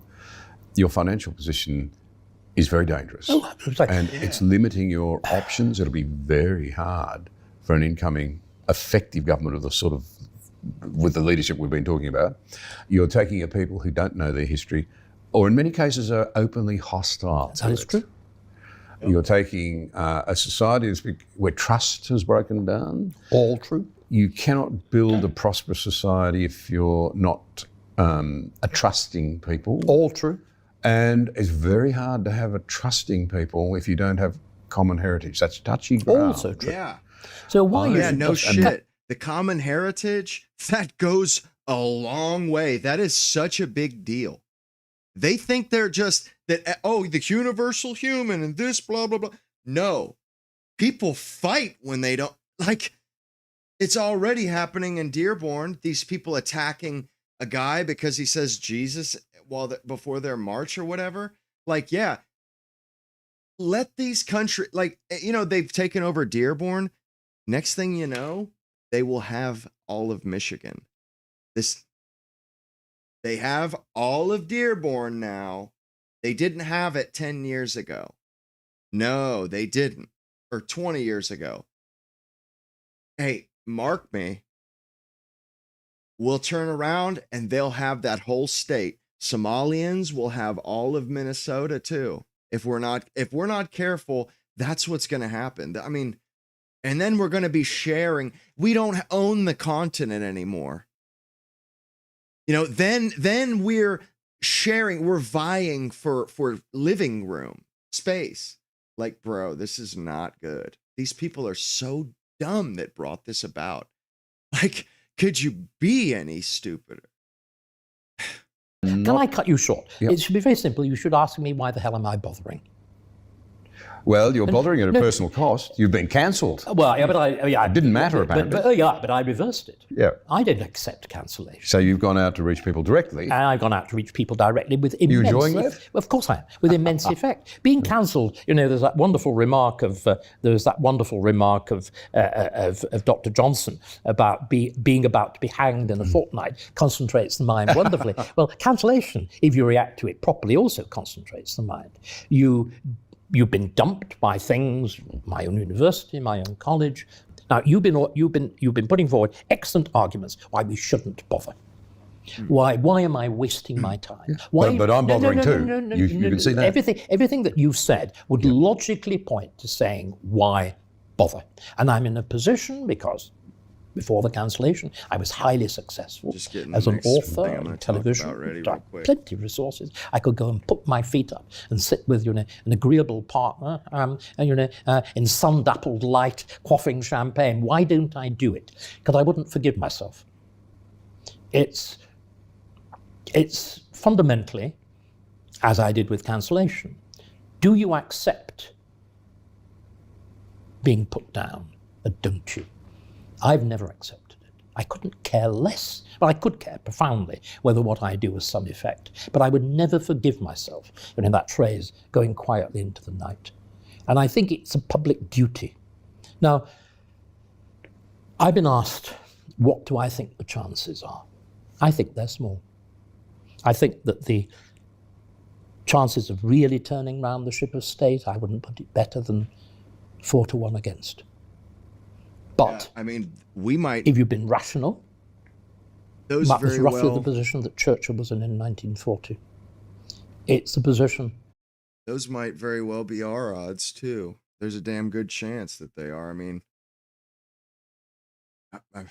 Hopefully it's salvageable, and we can, there's going forward. It's quite possible that these people will get sent back home. Dearborn, Minnesota. You were in when Cromwell sat in Whitehall. It's the position you were in when James II was in Whitehall. And some people decided to do something. Yeah. And finally, it's a personal choice. Well, I'm glad you're embarked upon the course that you're on, because I think it matters. You used a word that matters. It's called duty. I actually think it's a higher thing to live by than demanding your rights. I think so too. We forgot one thing. The other thing is not simply duty without courage. It seems to me, finally, there is only one public virtue. We're not talking about how good people are, and if any loyal, intelligent, whatever. There's only one virtue that turns private virtues into public ones, and that's courage. And without that, you're nothing. But we do have one thing which has transformed something of that world that we've been describing as universally hostile to what we want to do. The one thing that enabled me to escape cancellation was Elon Musk. It was the takeover of Twitter. Yes. That moment at which Twitter, and it's most important, John, we understand this, I was cancelled by Twitter. The way cancellation worked was because Twitter was uniformly, in the bad sense of the word, progressive. And you did it by means of a Twitter storm. It's been analysed by the American sociologist Jonathan Haidt brilliantly. Barry Weiss, the same year, 2020. Right. Remember that. The world goes mad. I think that's what's going to end up happening, especially for them in particular. Bro, they totally would have beaten that dude, Jake Lang, to within an inch of his life, if not killed him, for saying Jesus in public in their presence, basically. Like the cops barely saved him, and they just so happened to be right there. And like 20 of them just chased him all around a parking lot. There was a drone in the air that caught it all on camera. These people, we can't share North America with these people. Are you kidding me? And they don't have the power. There's not enough of them to really hold out. You know, like all of this crap that they have got their foot in the door with, bro, this is a fad, man. This is a fad. It's not the typical mode of people. You know, watch if we actually, I mean, I doubt there's going to be, I mean, we probably won't have a recession, but if there was and people were actually, you know, struggling, there's no way, you know, like people are not going to like, you know, going hungry because of, you know, like, you know, that's like a Great Depression. I don't think that would have been possible to get through that if, you know, if what we have now, the diversity, was what we had back then. I don't think so, honestly. That wonderful phrase of Macaulay, nothing as silly and ridiculous as the British public in one of its periodic fits of morality. And 2020 BLM was a periodic fit of morality. But 2022, when Musk marches in, it broke it, which is why Musk has never been forgiven, why he's hated by the progressives as much as he did. He broke their toy. He gave a genuine opportunity for alternative discourse. I wouldn't have been able to have done anything that I've done if he hadn't done that. I mean, it really was a big, big, big deal when he did that. Twitter, you know, that was the left's toy, their new toy. And they've never forgiven Elon Musk for breaking their toy, for breaking their cancel culture, their ability to censor people, to just unperson people, just cut them right out of the political discourse. They've never forgiven him. You know, I mean, I wouldn't be possible if it wasn't for him. That's a fact. There's no way, you know, I wouldn't have lasted 2 minutes. Seriously. Anyway, that's the end of that video. But you know, I was looking, I don't know if you guys have ever heard of this Notebook LM on Google. They changed it to like Gemini something or Notebook something like that. But anyway, there's like it basically what it is an LLM that they feed a subject to, some sort of well, they have like 15 example LLMs, and one of them is a Shakespeare LLM. Everything that Shakespeare ever wrote, all the commentaries that's what he's trained on. Well, I've been like going through it, and earlier today I was looking at some themes, you know, some common themes of Shakespeare, like that he revisited many, many times. And I stumbled across one about Shylock in The Merchant of Venice. And bro, it's so good, man. The names that they call that guy are just, dude, they're God tier. Listen to these.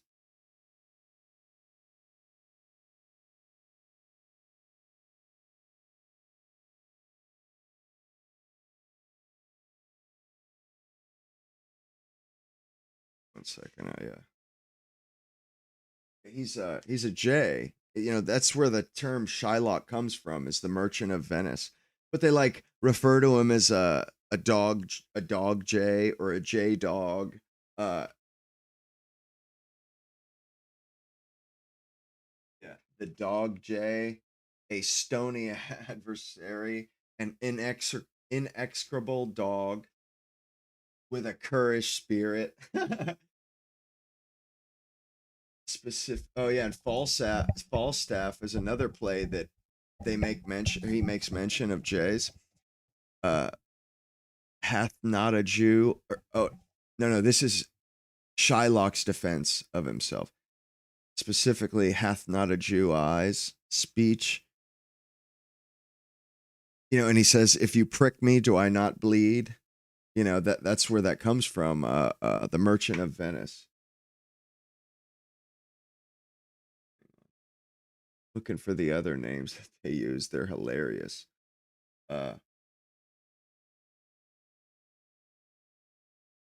Jay Gabardine.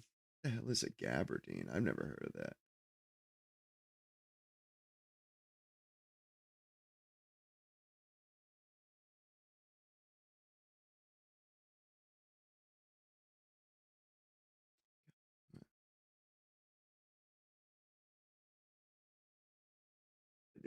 I mean, like I said, the inexorable dog, the J dog. Well, I can't find the other ones that I saw. They were great. The names that Shakespeare puts in there. But there's multiple plays where he includes that. And it's kind of crazy how, I mean, they're timeless. These people. In Venice, Shylock's identity is almost entirely defined by his detractors through dehumanizing epithets. He is referred to as the dog Jew, a stony adversary, an inexorable dog with a currish spirit. His defense, specifically the hath not a Jew eyes, speech is an effort to deconstruct these labels by listing shared physical attributes, hands, organs, dimensions, and vulnerabilities, senses, affections, passions. He argues that his identity is not alien, but fundamentally identical to that of the Christian. This reflects a broader Shakespearean theme where characters argue that names and titles are arbitrary labels that do not change the essence of the self. I'm not so sure about that. Ooh. The Shylock's defense is a reaction to pervasive culture where Jew is used as a shorthand for a lack of soul, heart, or basic human virtue. Bro, lack of a soul, a heart, and basic, like, dude, spot on. Straight up.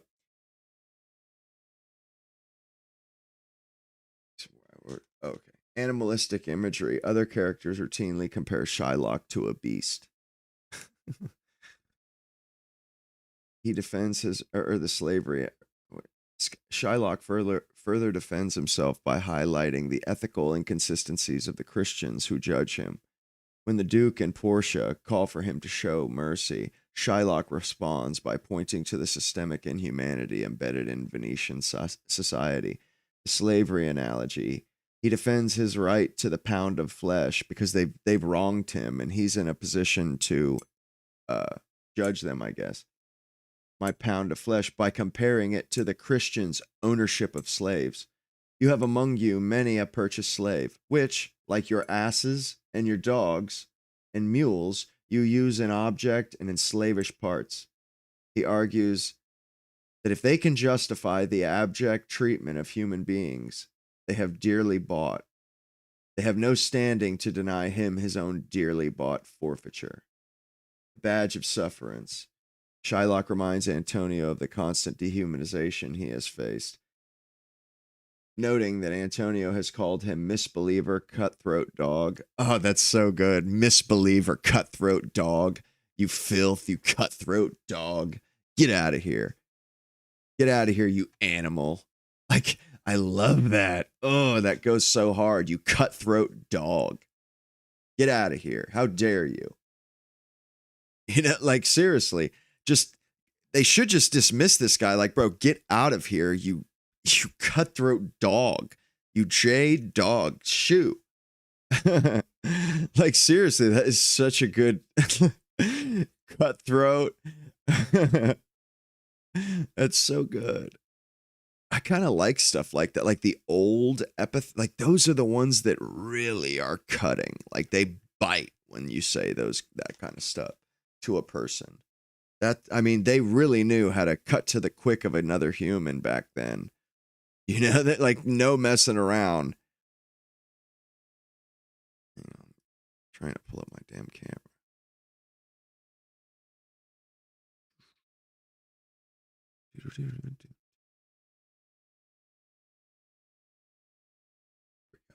There we go. In there like swimwear. Yeah. I love Shakespeare. It is such good material. I wish they would do remake. Well, no, I don't. They would just butcher them, destroy them. Just like they did to the Odyssey. Seriously. See, there's a little bit more here, too.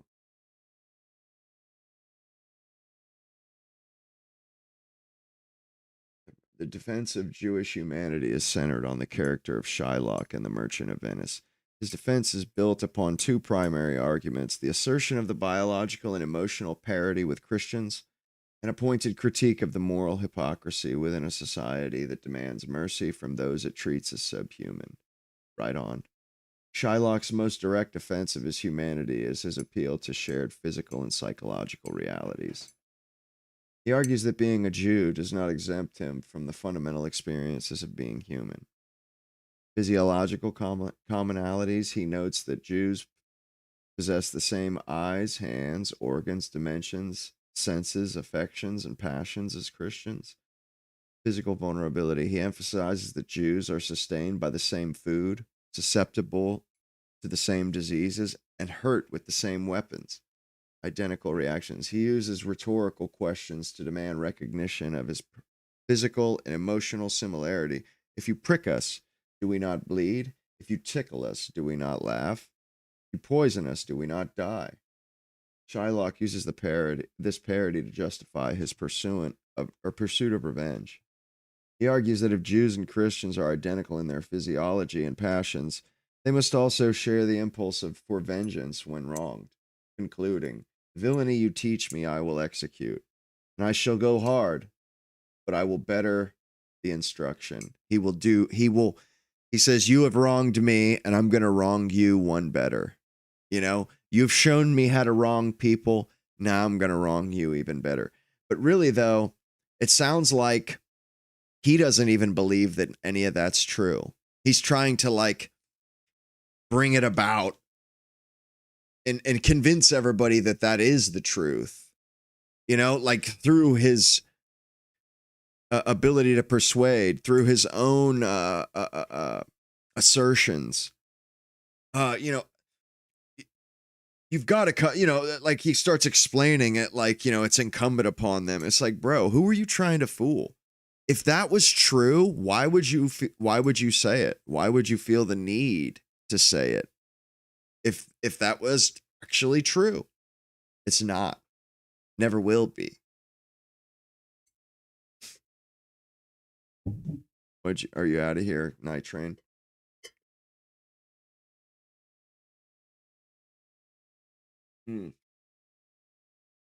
Anyway, also, you know, I don't know if you guys realize, but like this is a pretty special time actually that we're like starting.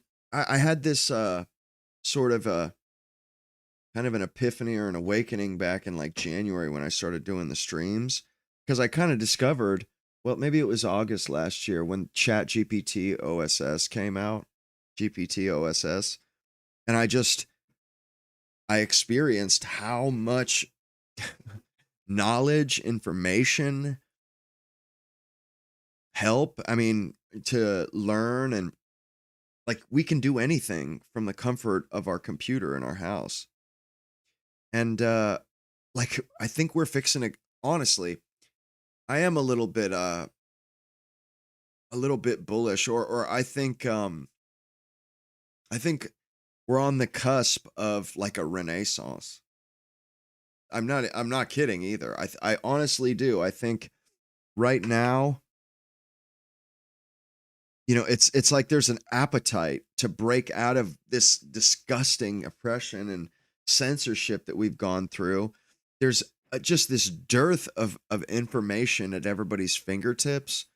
You can learn, you can get any information you want, you know, like I'm studying Latin at the moment, you know, but you can, like it's like akin to the printing press, which is what brought about the Renaissance. That's what brought about literacy in the West. And I think for those of us that are, you know, realize the situation and the opportunity and that take advantage of it, I think, you know, like this is going to be an amazing second half of my life. You know, I think things are really looking up, honestly. And actually, I seen this video earlier, and honestly, I'm gonna start another channel for some other stuff. Like, I'm gonna do some DIY stuff, but also some some like, I don't know, history, but like maybe like just political history, but like long form videos that aren't like this stuff necessarily. But I think like, cause I only do the political stuff like this, maybe half the time I'm, you know, doing stuff. The other half I'm like building a network attached storage, or like, making a movie server or whatever, you know what I'm saying? And I want to I think I can make another channel out of the other stuff that I do during the day, like why not, I may as well. That would be smart. So and I think, and especially right now with YouTube, I think honestly, everybody should be trying to be a YouTube creator right now. I think, I think that like we're on the cusp, and people, yeah, have you guys noticed on YouTube that all these super crazy overproduced productions where you can tell they have the 4K, they have the best of everything, they're all perfect makeup, perfect lighting, and they're garbage. They're totally garbage, those channels. Or how about the ones where the script is, they're reading a script that was written by ChatGPT. Snooze fest, garbage, absolute rubbish. It really is, man. And I'm like, honestly though, I think right now people want authenticity. I think the number one in-demand job, or Kevin O'Leary said this a couple weeks ago, is content creator, like YouTube creator. Like this, it kind of looks like the future. And not only that, but because of this AI, we have all the knowledge of the world at our fingertips. And you remember how YouTube started? It was legitimately a DIY education platform. That's where you went to get videos or to see how to replace something on your car or whatever. Well, people don't need that anymore. They literally have artificial intelligence with everything. Those videos are dead, I think. Honestly, I think the DIY stuff, I think it's kind of dead. And I think what people actually want is authenticity. They want flaws. They want, like, if a woman has perfect makeup and does all that before her stream or whatever, I think that counts against her actually today. I think being imperfect counts in your favor. And I noticed this about my own channel when I started streaming Nick in January. I would be very meek when I would come on and say something.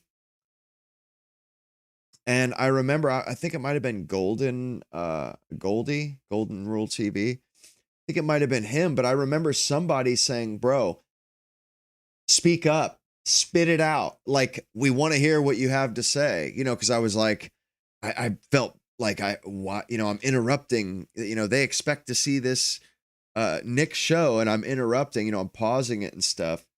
So I would be very meek and very hesitant. And they're like, bro, just say it, dude. Like, and I honestly, I'm not very good at like reading the pulse of average people. I don't relate to the average person all that much. So it's kind of like, I don't know. And I know when I hear a good idea or when I hear something, I can tell when it has the ring of truth, but I could never think of it on my own. I don't even know why you guys watch me. Like, I still haven't yet pinpointed just exactly what people like my videos for. I mean, I like watching them, true, but it's like, I don't know. It's hard. And it's like judging your own your own looks, your own attractiveness. I mean, it's just, I don't know. I've just not ever been very good at it, I guess. But anywho, let's get into this. You already know about the Renaissance man. It's the polymath. It's the archetype of imagination and curiosity and an expertise that stretches wide but deep. I mean, it's amazing.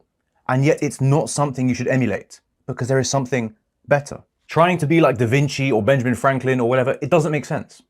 Because these men, they're inspiring and they have a lot to teach us, yes, but they're also a product of their time. They thrived in an age of humanism and the Enlightenment, but that world doesn't exist anymore. Yeah, this guy popped up in my feed today and I was like totally locked in. Awesome video. It was inspirational. Like, it really inspired me. That's why I did this video tonight. You are in the information age. The game is different, the rules are different. And the Renaissance man is going digital. And if you're not adapting to these new skills and technologies and to the internet, then you are stuck in the past. So coming up, I'll explain how clues from the past Renaissance reveal how we are in a new one today. We'll look at the new skills needed to become a digital Renaissance man. And because this video is kind of pointless unless you walk away and do something with it, we'll look at some actionable steps on how you can, again, become a digital Renaissance man. Now, on its own, the digital Renaissance, it's a meaningless buzzword, unless we understand the first one. So how did that come about? Between the 14th and 17th century, Europe had a cultural and intellectual rebirth. It emerged from the Middle Ages, a time of feudalism, strong church authority, and rigid social order. And in some ways, this was a pendulum waiting to swing, and it would swing hard, because there would be no rebirth without death. And so the Black Death arrives. This grotesque, hellish disease, it ravages all of Europe. And to many, it was a form of divine punishment. What other explanation could there be? I mean, like a biblical plague, it was dramatic, it was gory, and there was... Like, honestly, yeah, it was probably pretty hard to live through the plague, whether you died or lived. Either way, it was rough. You know, like, we have it kind of rough right now, but not as rough as the people who went through the Black Plague. Yeah, it's rough. A lot of us are getting raw deals, but thank God, like, my whole family isn't dead.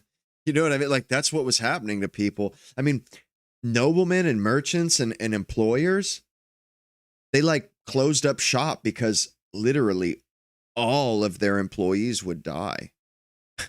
You know, they wouldn't be able to find labor to reap their crops. It's crazy. No sensible worldly explanation to grab onto. All right, Q. Was it miasma, the bad air? Was it astrology? Thanks for No one really knows. Man. It just seemed like the people had sinned and the people had to suffer. The sheer scale of it would add to that belief. I mean, this must have felt... What is crazy is how much of the artwork that came out of the Middle Ages or the plague period, almost all of it has skeletons.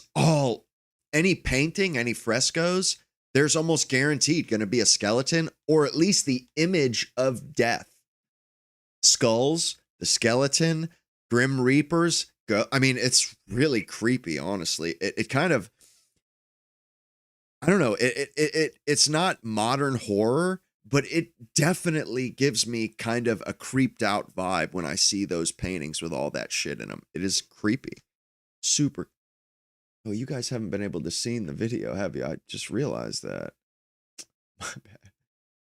My bad. Kind of feel like an idiot here. Or has it not even been playing? Because it wiped out roughly half of Europe. 50% of all people dead. It's crazy. But what does any of this have to do with the Renaissance? Well, first, it shattered the feudal order. Everyone died. There was no longer this abundant peasant base to rely on. And because work became more scarce, people had naturally more leverage for better wages and better working conditions. Social mobility became more realistic, and again, because everyone died, inheritances were shaken up and passed around and spread throughout society. This catastrophe of human life also disturbed people's worldview. The illness, the death, the futility of it all. It turned their minds to mortality and to the material. Makes sense. They asked, well, how can we improve our condition here on earth rather than maybe defer to religious fatalism? Now, that's not to say faith and spirituality were dead. They weren't, by any means. But it at least pushed man to seek solutions elsewhere. And this was maybe the first seed of the new philosophy that would come to define the Renaissance, humanism. But more on that later. Now, the Black Death was the dramatic reset of Europe, and maybe the trigger for the Renaissance. But historians, I read that they call it more an accelerant rather than the main cause itself. The meat of the Renaissance came through wealth. Globalization speeds up, with the Italian city-states acting as the central hubs. We see innovation in banking that makes trade easier.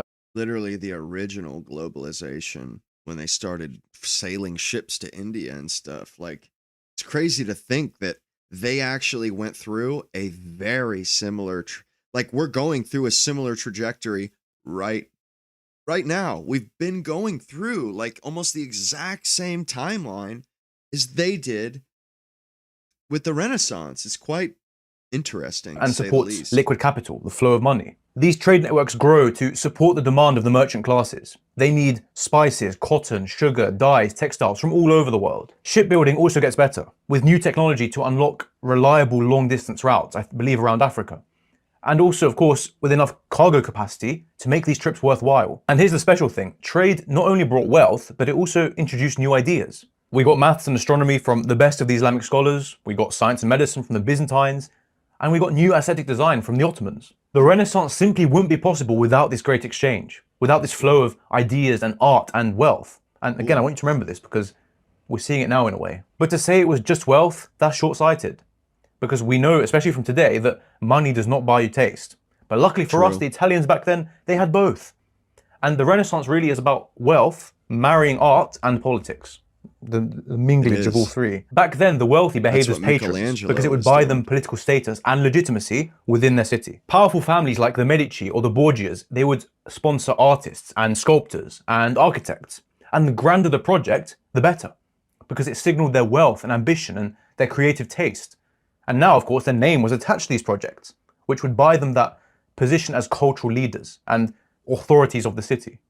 Man, if you played Assassin's Creed 2, you know Lorenzo the Magnificent. I don't even have to give this history lesson. The Catholic Church. That was who the Medici patriarch that adopted Michelangelo and inspired his life, basically, and had him basically send him to school to be an artist because he was a merchant, of course.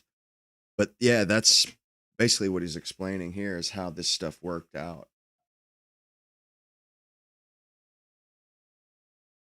Oh, whoops.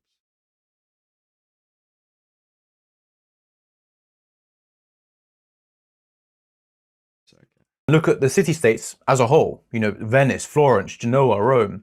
We actually see that they were competing with each other because they were independent. They wanted to outdo the next in terms of wealth and prestige. They wanted the most magnificent streets, the grandest cathedrals, and the smartest scholars. And of course, that sped up the race, which I guess is good for everyone. The question is, who won in the end? Italians, let me know. Now, I mentioned humanism earlier, and I said that the Black Death, okay, it may have set the scene for it, but it's not enough to explain it. One major reason for humanism to come about was that Europe fell in love with classical text again. They had a rediscovery of sorts. When Constantinople fell in 1453, Greek scholars fled west, and with them they brought manuscripts and ideas from the likes of Galen and Ptolemy and all of these other ancient classics which were no. Who would have thunk it that Constantinople being sacked and being reborn as Istanbul and a Muslim, basically a Muslim empire, or at least a Muslim state of, locus of power. But if it weren't for that, we wouldn't have had the Renaissance. If it weren't for the Muslims taking over that, we wouldn't be where we are today. Isn't that crazy? I mean, honestly, because we wouldn't be here if it wasn't for that. Straight up. Of in Europe. They had heard of these already, but they weren't fully appreciated. They were kind of slept on. Even back home, scholars like Petrarch especially would search the libraries and the monasteries of Europe to rediscover these Latin classics, maybe from the likes of Cicero or Seneca. It was these works which Renaissance humanism sprouted from, and it stressed things like human potential, man as a noble citizen, and of course classical virtues. And you would achieve these things through studia humanitatis, a study of the humanities, through grammar, through rhetoric, through history, through philosophy, all to turn you into this noble, well-rounded citizen that is actively participating in the civic life. Renaissance humanism said that truth is found in the unity of subjects, and that the creative and conquering side of man is something to be celebrated. And perhaps as a sort of rebound from the strict religious orthodoxy of the past, it also stressed inquiry and criticism, a need for this, new. Like straight up, that's what we've just gone through, is this strict religious doctrinary age with the progressives. They've been literally a new iteration of the crooked monks and popes and stuff that oppressed the shit out of Europe That's what we just went through. And now that, you know, there's a rebirth, we're going to break free of that shit. I honestly, I think that's about to happen. Openness to earthly science and learning methods. And again, this wasn't anti-Christian or secular. Many Christians took this humanism and this desire for excellence and modeled it in service of God. We also see this mortal human-centric philosophy reflected in the art of the time. We see humble everyday scenes, and we see people experimenting with the human form, especially, you know, famously done in... No matter what, those people that lived through the Black Plague, they were living with death on their shoulder, always. Always. That's why the figure of death was in those paintings and in all their art, because it was a figure, it was present in their life at all times. Death was always tugging at their shirt. Their mother, their brother, their wife, their kids, everybody lost. We lost a third of humankind. A third. I mean, honestly, can you blame them? I mean, it must have been pretty miserable, and I mean, it makes sense, you know. It was a part of their life, and therefore it was a part of their art. Michelangelo's David. The final cause I want to focus on, and something that you will see reflected very heavily today, is new technology, especially the creation of the printing press by Johannes Gutenberg. For the first time in history, scholarly work could be reliably copied and spread around Europe en masse, without having to rely on the slow hand copying. Researchers, and really anyone, could now freely access what was once scarce and exclusive. And naturally, this speeds up the flow of ideas through criticism and commentary, and the fact that the internet, simply more people can see the same work. Because reliable fact was now abundant, Europe had a strong foundation for the science of the Enlightenment that was soon to come. And this also set the scene for the Reformation. Printed Bibles were pretty much commonplace by now. And since more people were learning how to read, they could interpret it themselves without having to rely on the church authority, for better or for worse. Now you know how the Renaissance came about.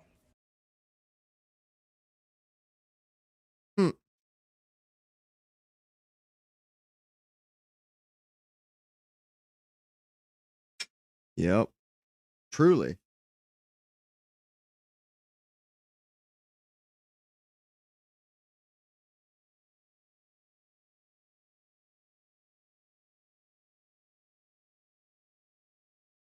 Mm-hmm.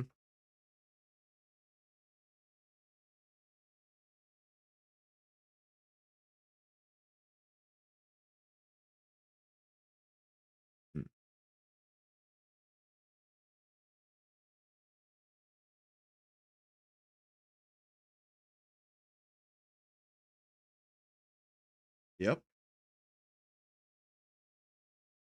When I first discovered GPT OSS, for like a month, I didn't sleep every night. I only slept like one night every 2 or 3 days. I just like, I'm not even kidding. I got injured at work, but yeah. And I had a schedule and everything, and I was just learning, and that's honestly, that's what led me to streaming. I didn't really do anything with my channel. I had like almost 1,000 subscribers, but it wasn't until I was inspired by all, you know, the access to knowledge.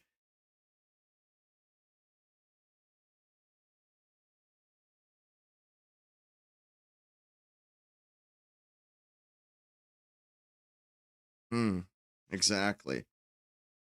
Not only can you access the knowledge, but also you access the knowledge with something that can kind of shapeshift and be whatever you need it to be. A tutor, you know, somebody who pushes you, or even just an assistant that sets up schedules for you and puts, you know, sets alarms and stuff. That's what I mean, it kind of blew my mind. I realized like, wow, you know, this is mind blowing. I never conceived that this would happen in my life. You know, you know, when we're so lucky, this could easily have taken another century for people to figure out, without a doubt. Easily, this could have, you know, we could have just kind of muddled along for another century, you know, kind of just doing what we've been doing. But this happened instead. I mean, it's quite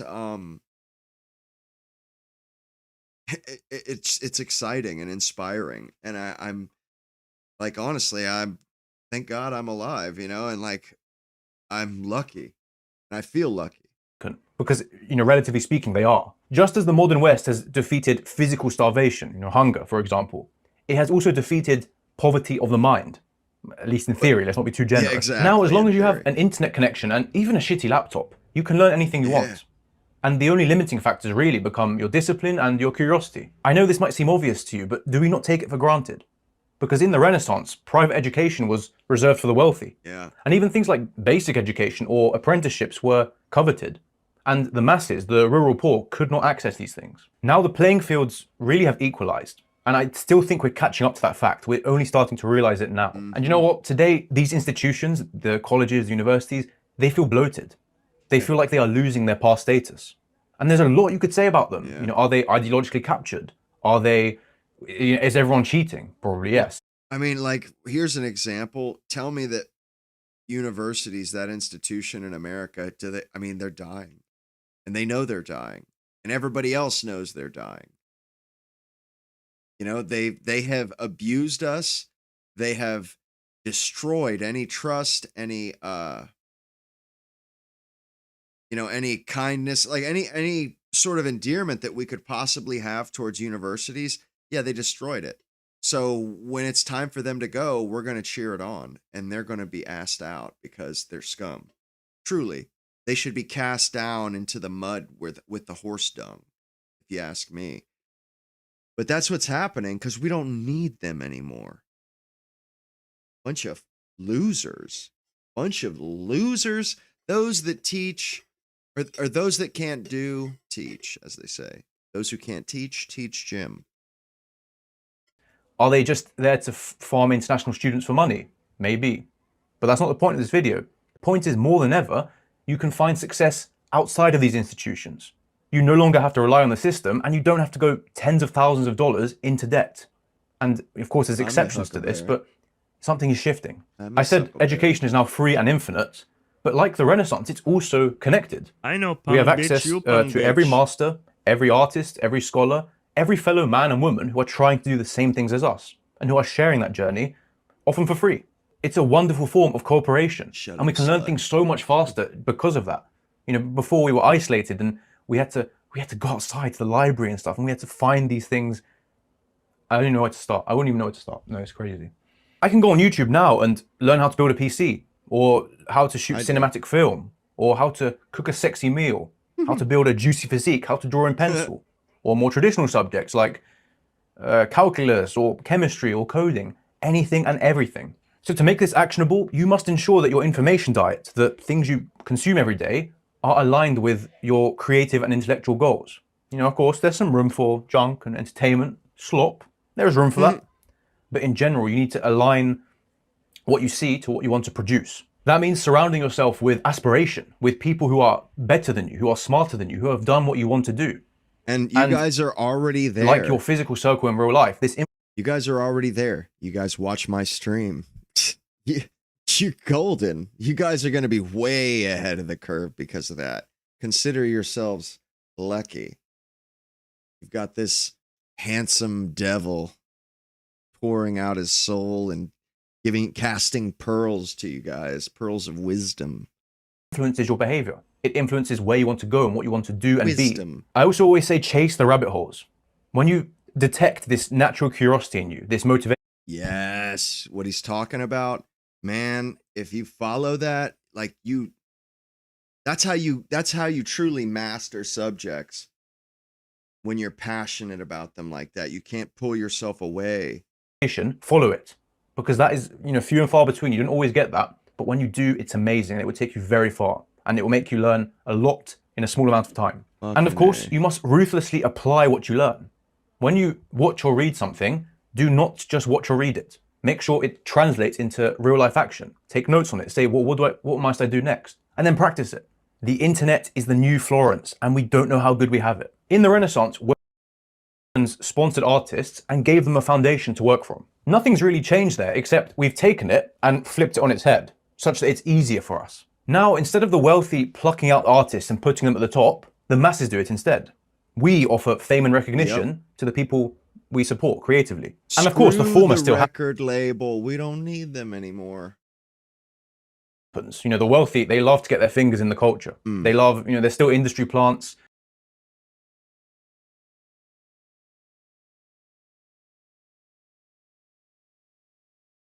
Oh, yeah.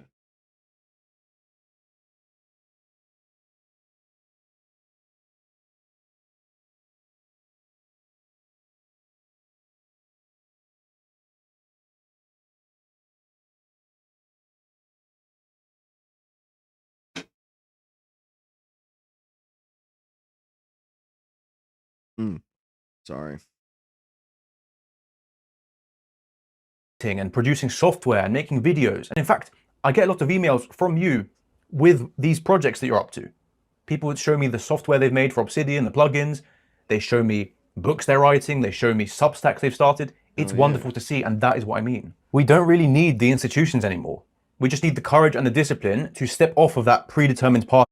Yeah, I've been doing it, like I said, since I got injured last year, you know, doing tree work in August. It happened in August, and I hurt my shoulder, like tore the ligament that holds your shoulder to your clavicle. But so I couldn't, you know, I was like laid up for like 2 weeks. But and I bought my MacBook, or you know, I got it like I think 6 or 8 months before I got hurt. Like, you know, honestly, when the M4 MacBook came out, like I didn't even think of it, but like for some reason I just a wild hair up my butt, and I bought one for like a little over $2,000. This is the best investment I've literally ever made.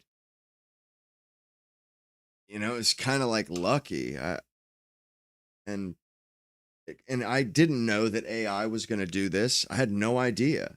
I just thought that it would help. You know, I know they're good for creativity, but like, and this stuff is like, this is inspirational. You know, there a lot of people, they've given up, or like in the streams, people that are like, you know, vote harder, go vote some more, this, that, and the third. And it's like, bro, really? Like, it's just such a cop out. It's petty, it's immature, and it's negative. It's negative for negativity's sake. And I don't know. It's like, I get the frustration with voting, but like, that isn't the only thing you can do. Like, you know, I'm studying, like I'm trying to become the person, like trying to become somebody that can, you know, affect change. And I spend all my day learning, like I spend some of it, you know, watching politics and stuff. So, and that's, you know, kind of, you know, why and how I do the streams, but spend a lot of the other half of the day doing stuff that could, you know, is totally unrelated. But, you know, and anybody who's not doing the same thing is, I don't know, they're kind of they're just kind of drifting through life. They're letting their life pass them by. And, you know, this isn't the first time in the last week that I've seen one of these videos like this. I seen one that like the day before yesterday. It was a woman, and she was basically saying the same thing and giving advice and trying to inspire people. She was doing the exact same thing as this guy, and that what I was doing a year ago when I first kind of got acquainted with GPT-OSS. Like, I started learning Latin. In the video, she was learning Latin. I was just like, wow. Like, obviously, I'm not alone. There's other people out there that are thinking the same thing that I'm thinking. And it's very validating, I guess. In front of us, and to try something new. And listen, I don't want to hype it up too much. It's not easy money. Hard. It's not like get rich quick. I love it. It's still work. Now, work is a good thing, but it's still work. And of course, all of the pressure is now on your head. You can't just clock out and say, the owner will deal with it, it's fine. It's not my problem anymore. No, everything's on you. And unless you are a true entrepreneur yogurt male, it's also going to be very long and difficult to produce something worthwhile. I always describe these early stages as pissing into a black hole, day after day after day, for years maybe, waiting for something to happen. That's how it felt in college when I was making the channel and all that. But you know what? That's fine, because it belongs to you. It's not someone else's company. It's not someone else's dream you are building. It's yours. You control the hours, you control the work, and the source of your potential future wealth and freedom can be something that you are genuinely passionate about. And that's exciting. I know this is not the same situation, but it reminds me of something that the small farmers said in The Grapes of Wrath when they were about to get kicked off their land. They said, even if it's no good, it's still ours. Fuck yes. So true. It is ours. Fuck yes. Even if this country is no good, it's still ours. I'm sure you feel the same way about Ireland. But everything, maybe somebody in my family's no good. There's still my family. And we have to and it's our identity too. Okay. Yeah, maybe Europeans are no good. But that's just like somebody else's opinion. The world, they're a bunch of ingrates. We've brought them the world. And how do they repay us? Spitting in our face. And honestly, it's at their own peril. In destroying us, they destroy themselves. I mean, they do, for sure. They're a bunch of godless savages. Or, well, I guess they do have one, but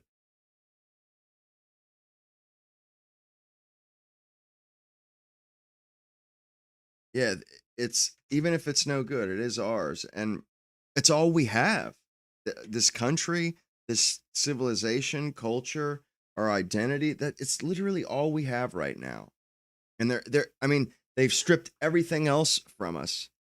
Now they want our identity. Now they want the last refuge that we still have.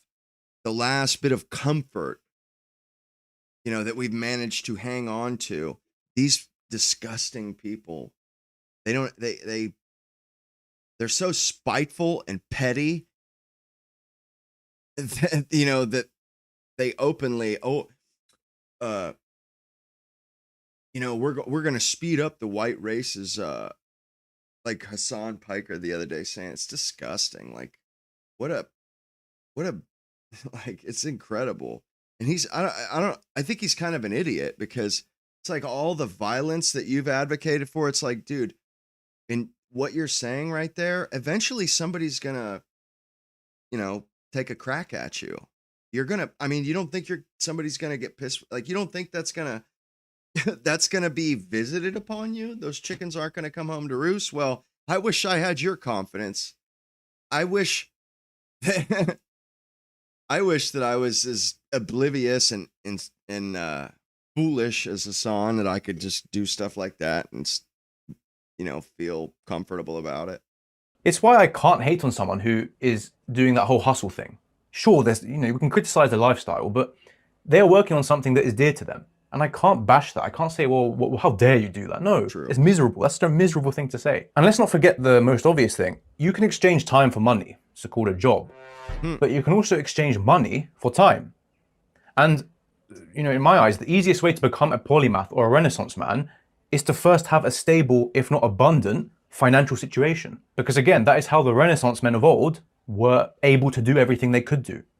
And that just wouldn't be possible if they were, I don't know, stacking shelves in a Tesco or something. Now, whether you think Karl Marx was full of shit or not, he did have a point on how labor in some conditions can feel like a meaningless survival activity. Yeah. And it dampens the freer, more creative, more human expression of labor. And it's true. It's harder to be creative and open when you are working long hours just to keep the lights on. That's why I always say to people who want to do everything and be everything, make sure your finances are in order and do that first.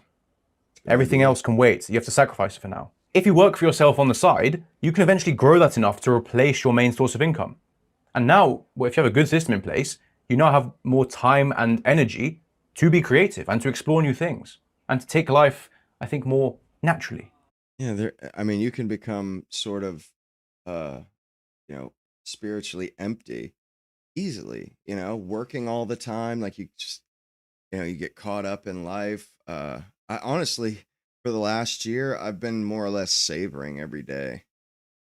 Like when I started doing the Chat GPT thing, it really was like, it was inspirational, but it was like a moment of clarity. I kind of like the planets aligned. I could just see everything, see the path forward, and it just seemed so easy, like a matter of course. Like there was no question that I would be successful.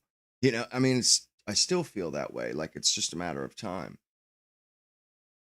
I've never felt that way in my entire life. I've always, I've never really had that feeling. Never really had that sort of mm, feeling of being able to do anything or do what I want to do. And I finally felt like I was just like I had learned so much so quick, and I was able to learn stuff that I always wanted to learn but never had the ability for whatever reason. All of a sudden it's like all things were knowable all at once. Everything was possible all at once. You can just wake up and say, do you know what, today I can't be arsed. I'm not going to work. I will go on a hike. I'll paint something. I'll spend more time with my kids. I saw this really, I think she was mother, married at like, maybe she was 25, but very average, just an average woman. And I guess she's done pretty good on YouTube as of late last year. And her brother is quite successful as well, her little brother, apparently. But she was kind of giving her opinion on YouTube and the near future, or what we're going through. And it was so insightful. I like it, honestly, the most insightful take that I have ever heard in my life. She's like quite a few years younger than me, but I mean, I was like, wow, how did you notice that? How are you? It's honestly, it's unbelievable. I'm trying to find it now.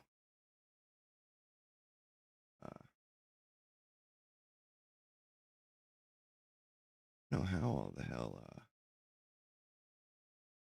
all these videos just got into my history all of a sudden. What the hell is going on here? I watched it earlier today. It was incredible. I mean, like I said, it was the most insightful thing I've ever heard. Like anybody, it seriously felt like these were pearls. Like you can't just get what she was talking about from anybody. You really can't.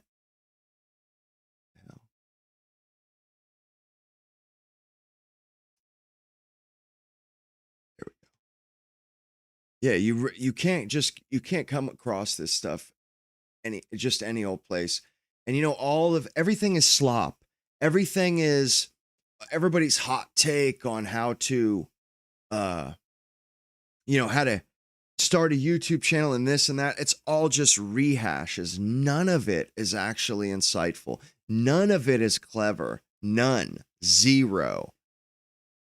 Except this woman, and she just looked absurdly average too. I can't believe I can't find this stuff. Maybe I was on my other account. Like I have several other channels.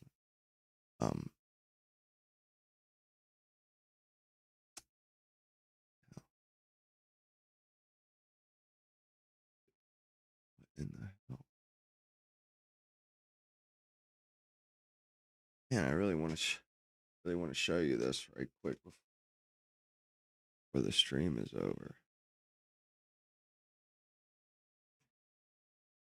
I don't know if my computer is gonna let me though. It's really not, like, starting to kind of bog down a little bit. I don't know. Yeah, maybe I'll just have to save it for another one.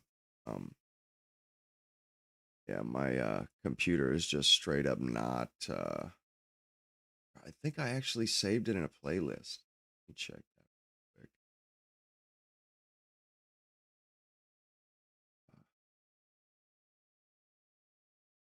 Videos. No. Where is it? Oh, no, no, no. God dang it. Of course. It really bothers me because I really like this video that I'm talking about here, and then the one we were just watching, but also that David Starkey one. They were incredible. All of them.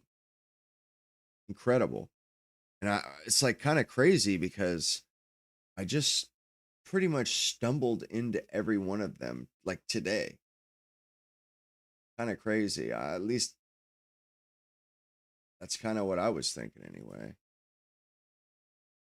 Maybe I think this is the one I was signed into. Yeah. Here we go. Here we go. Here we go. Hell yes. Hell yes. Became a full-time YouTuber, which is really crazy. And I'm making more money doing social media than I ever really thought or knew was possible. And I keep trying to convince my friends and my husband just made his first YouTube channel. You have to make a YouTube channel. It's so life-changing. YouTube has truly changed my life. And I made a little video with my advice and I put it on TikTok and it got, I don't know, 1.4 million people watched it and hundreds of thousands of people thought it was really, really helpful. So I just thought that I would put this same advice here. And just to start out, I do not sell online courses. I have nothing to gain from this aside from you viewing my video because I will get paid. But I just really want to help people escape the matrix. I just think it's so terrible that we're expected to, sit confined in a cubicle for 40 hours a week, 5 days a week, just to maybe enjoy our house and our families for 2 of the 7 days a week. Anyways, so I made bullet points and I'm going to give you my best YouTube advice that might not be what other YouTubers are telling you. So good. Okay? Because I don't got nothing to sell you. So number 1 is you probably don't realize how really realistic and attainable this can be. I guess I don't want to say it's easy, not easy, but attainable. So I think things in proximity seem more attainable. And so the only reason that I really buckled down and took YouTube seriously and posted on it consistently without giving up is because my little brother became very wildly successful on YouTube. And I was seeing on his phone, he was showing me how much money he was making. And it was like, holy moly, if my little loser brother. Is she not the epitome of average? Just the average American here. I'm telling you, this stuff is incredibly insightful. Kidding. Love my brother. If he can do it, I can do it. Like someone that I know that just grew up in, Springfield, Oregon, right? If they can do it, I can do it. And so that's why I locked in. He gave me the advice. He told me everything I needed to know to be successful. And so that's what I'm trying to be for you today. So let me be that person to tell you. I started as just a nobody. I don't know. I just started filming videos and now I have brand deals. I'm making, 160,000. My husband just went part-time. Okay, we're switching roles. He's home with the baby more so I can do more work because of how my YouTube has taken off. So first things first is you need to view YouTube like you're opening a library, a physical library full of books. So if you were opening a library downtown and you wanted 100,000 people to come visit your library, you can't really expect people to come visit your library if you only have 3 books. You have to build up your collection of books. And this is what I want you to view your videos. Like you're building up a collection of books in your library so that people will start wanting to come to your library. And if somebody's going to goes, I'm going to go binge read 5 books today at the library and you only have 2 books, they're probably going to go to a different library. So this is where a lot of people, I think they don't even, that initial investment of time, you're not going to see the results right away. You're not going to get views on your first 20 videos. And that is what discourages. I didn't think I was cut out. Oh, whoops. Yeah. 1 second. to that snowball taking off. You could be 1 video away, or you could be 10 videos away. Of course, am I saying that every single person in the world who posts videos on YouTube is going to succeed? No. But if you are obsessed and you are willing to learn and adapt when people give you advice, I think there's, a 95% chance. Mr. Beast said once in an interview that he is 99% positive he could start a new channel and reach 1 million subscribers in 1 month because he knows the formula. And there is a little bit of truth to that. Now that once you make enough videos, you kind of learn the formula of what people click on and what people will watch and how to make money. Hold on. I keep adding little bullet points that I don't want to forget. Okay. The other thing is you are going to get uneven amount of views when you do start getting views. So probably 90% of your videos aren't going to get very many views at all. And then 10% are going to just blow up. And that's where you're going to make most of your ad revenue. So some of my videos only get 1,000 views, but I also have my top video has over 400,000 views. So I make most of my ad revenue on that one video. The other thing that's interesting is once you do get monetized. So I spent about 1.5 years locked in posting consistent videos on YouTube before I got monetized. That's how long it took me. So this is not an overnight, you're going to get rich overnight formula, although it can happen. The other thing that I've been thinking a lot about lately is in the past, having information used to be kind of a strength, right, on YouTube, because people would come searching for information. It's like a search engine, like how to do this. And if you had the information, people would watch your video. Yep. Well, nowadays we have so much information. I just did a painting about it. It's called We Have Too Much, The Information Phoenix. You can watch that on my channel. We have so much information with AI now, with ChatGPT. Yep. ChatGPT can write you an entire video script chock full of statistics and information and make it feel like a college lecture. And anybody can read that script. And I see a lot of creators doing that. And it drives me crazy because there is no person. They suck so bad. All this AI slop, all of this overproduced junk, she is dead on target. I've never heard anybody that was more on the money with a finger on the pulse of people. I've never seen more. She is truly locked in. In those videos, you don't get to build any sort of bond or parasocial relationship with them as a person when they're just reading off of a script. And so when anybody and everybody has information to offer nowadays, what sets you apart? And that comes in, that's really important when it comes to actually making money on YouTube. Yep. So I would say that most YouTubers, this is what they don't tell you, they're not making their income from the views alone. They're not making their main income just from YouTube. Honey. Yeah, she's got kids. They are making it from brand deals, from the brands that are paying them to put a 30-second, 60-second ad in the middle of their video. So honestly, I make $1,000 a month from my YouTube views. Now that's not enough to pay the bills, right? That's not enough for my husband to go part-time. So I make probably 80-90% of my income is from my brand deals and my affiliate links. There's different ways to work with brands. Why would that matter? Well, it matters because parasocial relationships and trust with your audience sells. So that's what a lot of brands are looking for, is how your engagement is. Does your audience trust you? And I just watched a Kevin O'Leary interview recently where he said, whether you love him or hate him, he said that influencers are now the top paid. That's incredible. Hang on. Marketing budget. That's incredible. And that used to go towards billboards, radio, TV commercials, newspapers. And what they're finding now is people trust influencers so much more than they trust a billboard. Oh, yeah. People are so parasocial is when you you feel like you formed a bond or a relationship with someone that you don't really know. So think about your favorite, I don't know, actor or reality TV star that you know a bunch about them. They have no idea who you are. Mm-hmm. That's a parasocial relationship. So brands have figured out that they get better sales when instead of paying 10 grand for a billboard, they pay 10 grand to Alex Earl, I don't know, or Kylie Jenner. I mean, Kylie's probably making way more than that. So the future, someone just commented on my TikTok a few days ago and said, I work at Target and they are downsizing their electronics, their TV section because people are watching less TV and they're watching more short form content on YouTube and TikTok. And I was like, that's crazy. That makes sense though. I mean, I really don't watch TV anymore, but I will waste so many hours scrolling on my phone. So is this the future of where marketing is headed? I think so. And what does that say? That says there is so much money to be made.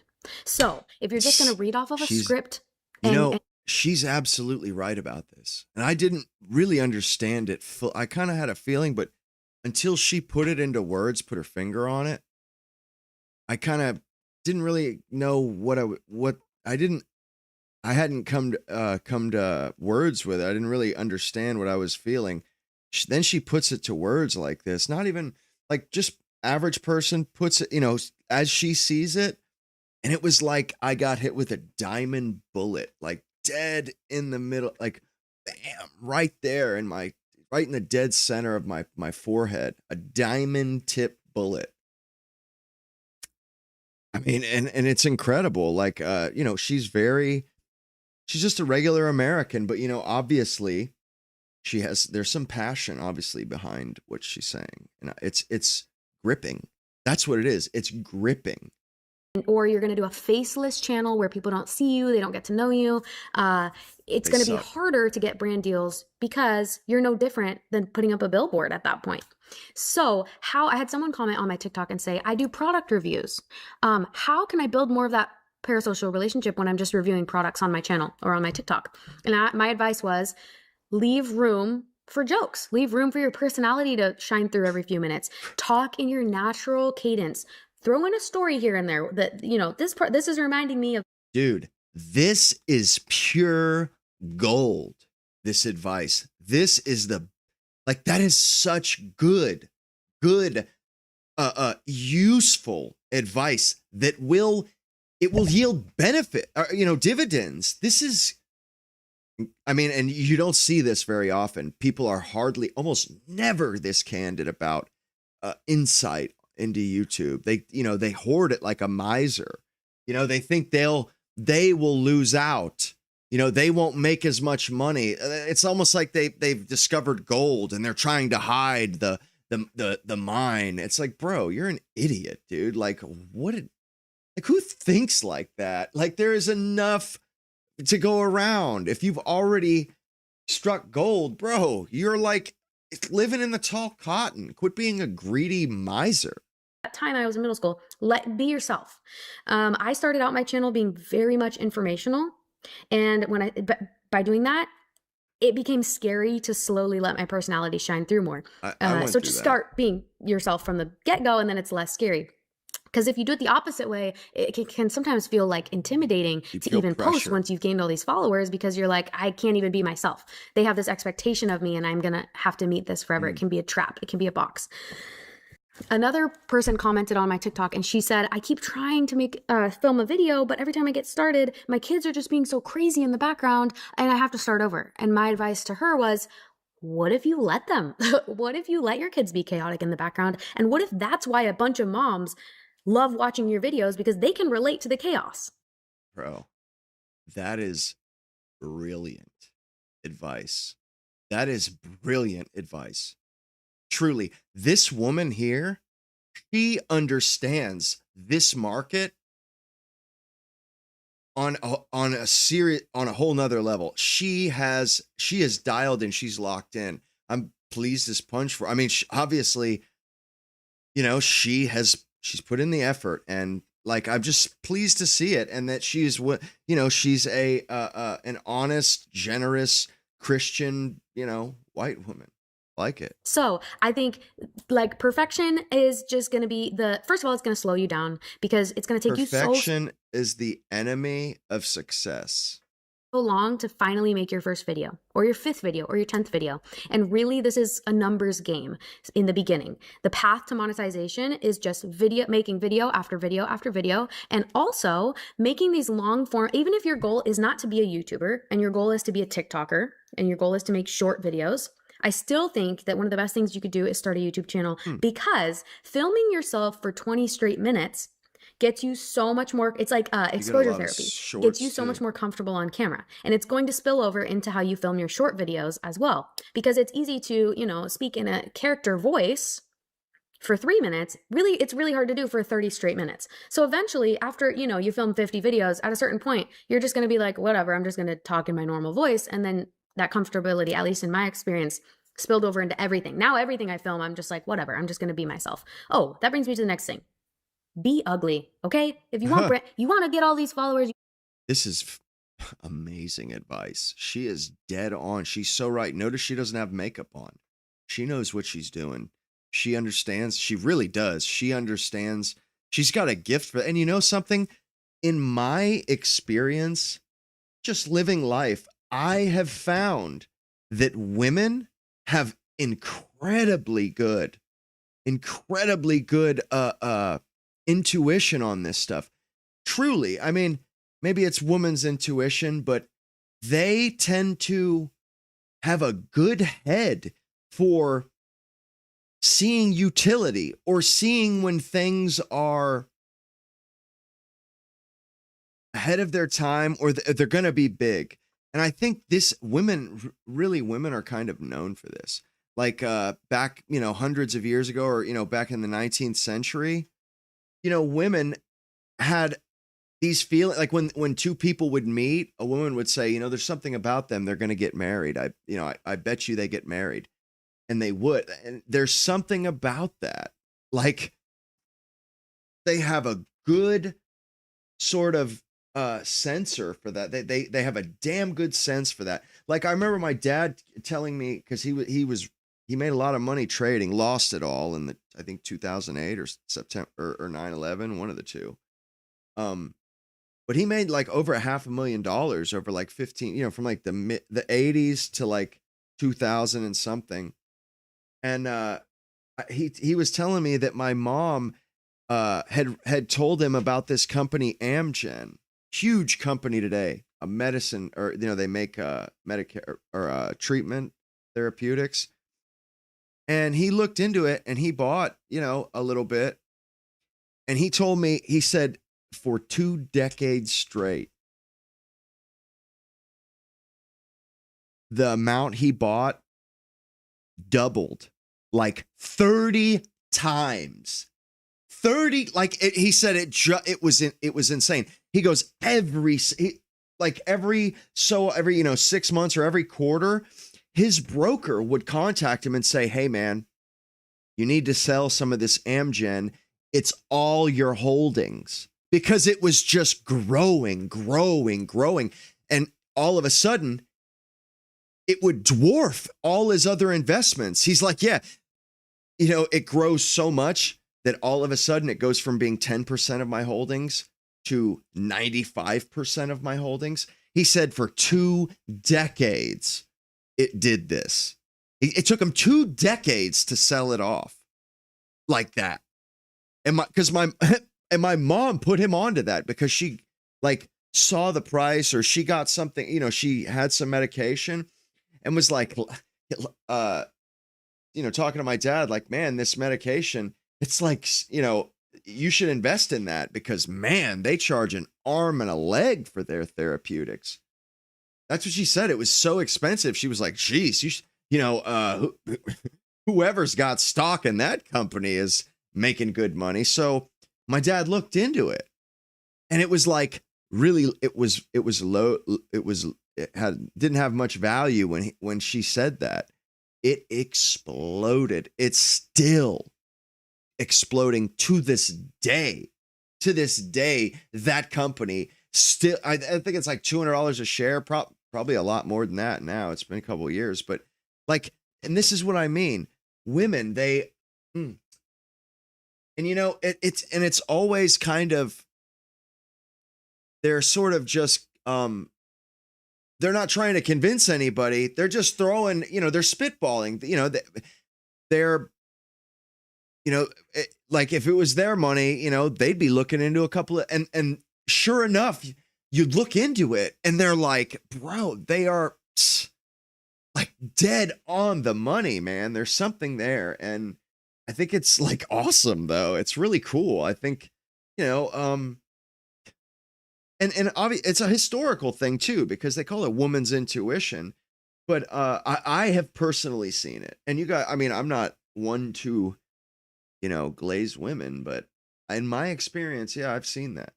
Want people to relate to you and like you, you have to be ugly. And what I mean by that is you have to be willing to be ugly. you can't try to just look beautiful, your most beautiful in every video. Why? Because when I was doing that, first of all, that meant that there was this barrier before I could start filming anything. I had to get my makeup done. I had to do my hair. The thing is it has to be as easy as possible to make videos. There can't be almost any friction. It has to be like, you know, I mean, if there's any friction, you won't do it. You know, you'll start or whatever. You'll be like, you'll keep putting it off. It has to be effortless. Then you're in there like swimwear. I had to get dressed. I had to rehearse. Okay. And then I could only film at this angle and I had to be sucking in. Okay. So that just, honestly, I gained a little bit of weight. And at a certain point I was like, you know what? Screw it. All right. Right. Hey, we might as well just be ourselves. Mr. And Goodman. so that honestly exploded my content, my success. I didn't say that, you know, they make all the right decisions in the world. I'm saying they have good instincts. The uglier I got, the better my videos got. I don't know why. People just, you know why? Because it meant that I could film anywhere, anytime. Any thought that popped in my head, I could pull out my phone and film it. Right. And also, who cares if you have a double chin? I just told myself, who cares? Who cares if I have a double chin in every video? Screw 'em. It makes you real. Because look at these AI advertisements that are popping up all over TikTok. They are perfect people. They are these perfect, beautiful, skinny, long hair goddesses, right? With no double chins. And nobody likes watching them because we know it's not real. People want real. So get a little fatter, okay? Gain some weight. Man, this is amazing insight.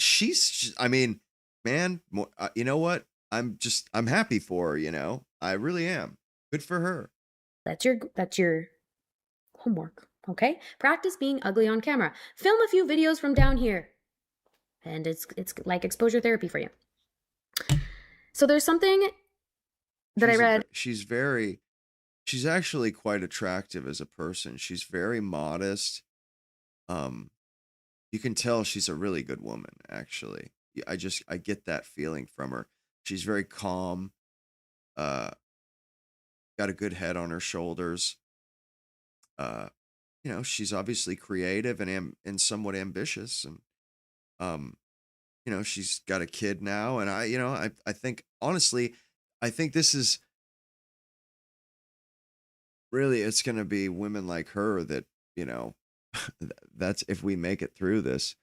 Geez, I think my OBS just froze. Like, seriously. Yeah, definitely did. Anywho, that's it for tonight, fellas. Like and subscribe, share, you know, comment. I appreciate it if you'd comment and whatnot. Yeah, if you like the video, or, you know, you had something to relate or whatever, you know, yeah, reach out and comment. Anyhow, I will see you guys on Monday evening. Until next time, Roisin, everybody else, appreciate you guys being here. Lovely stream with you guys in it. Anyway, see you guys on Monday evening.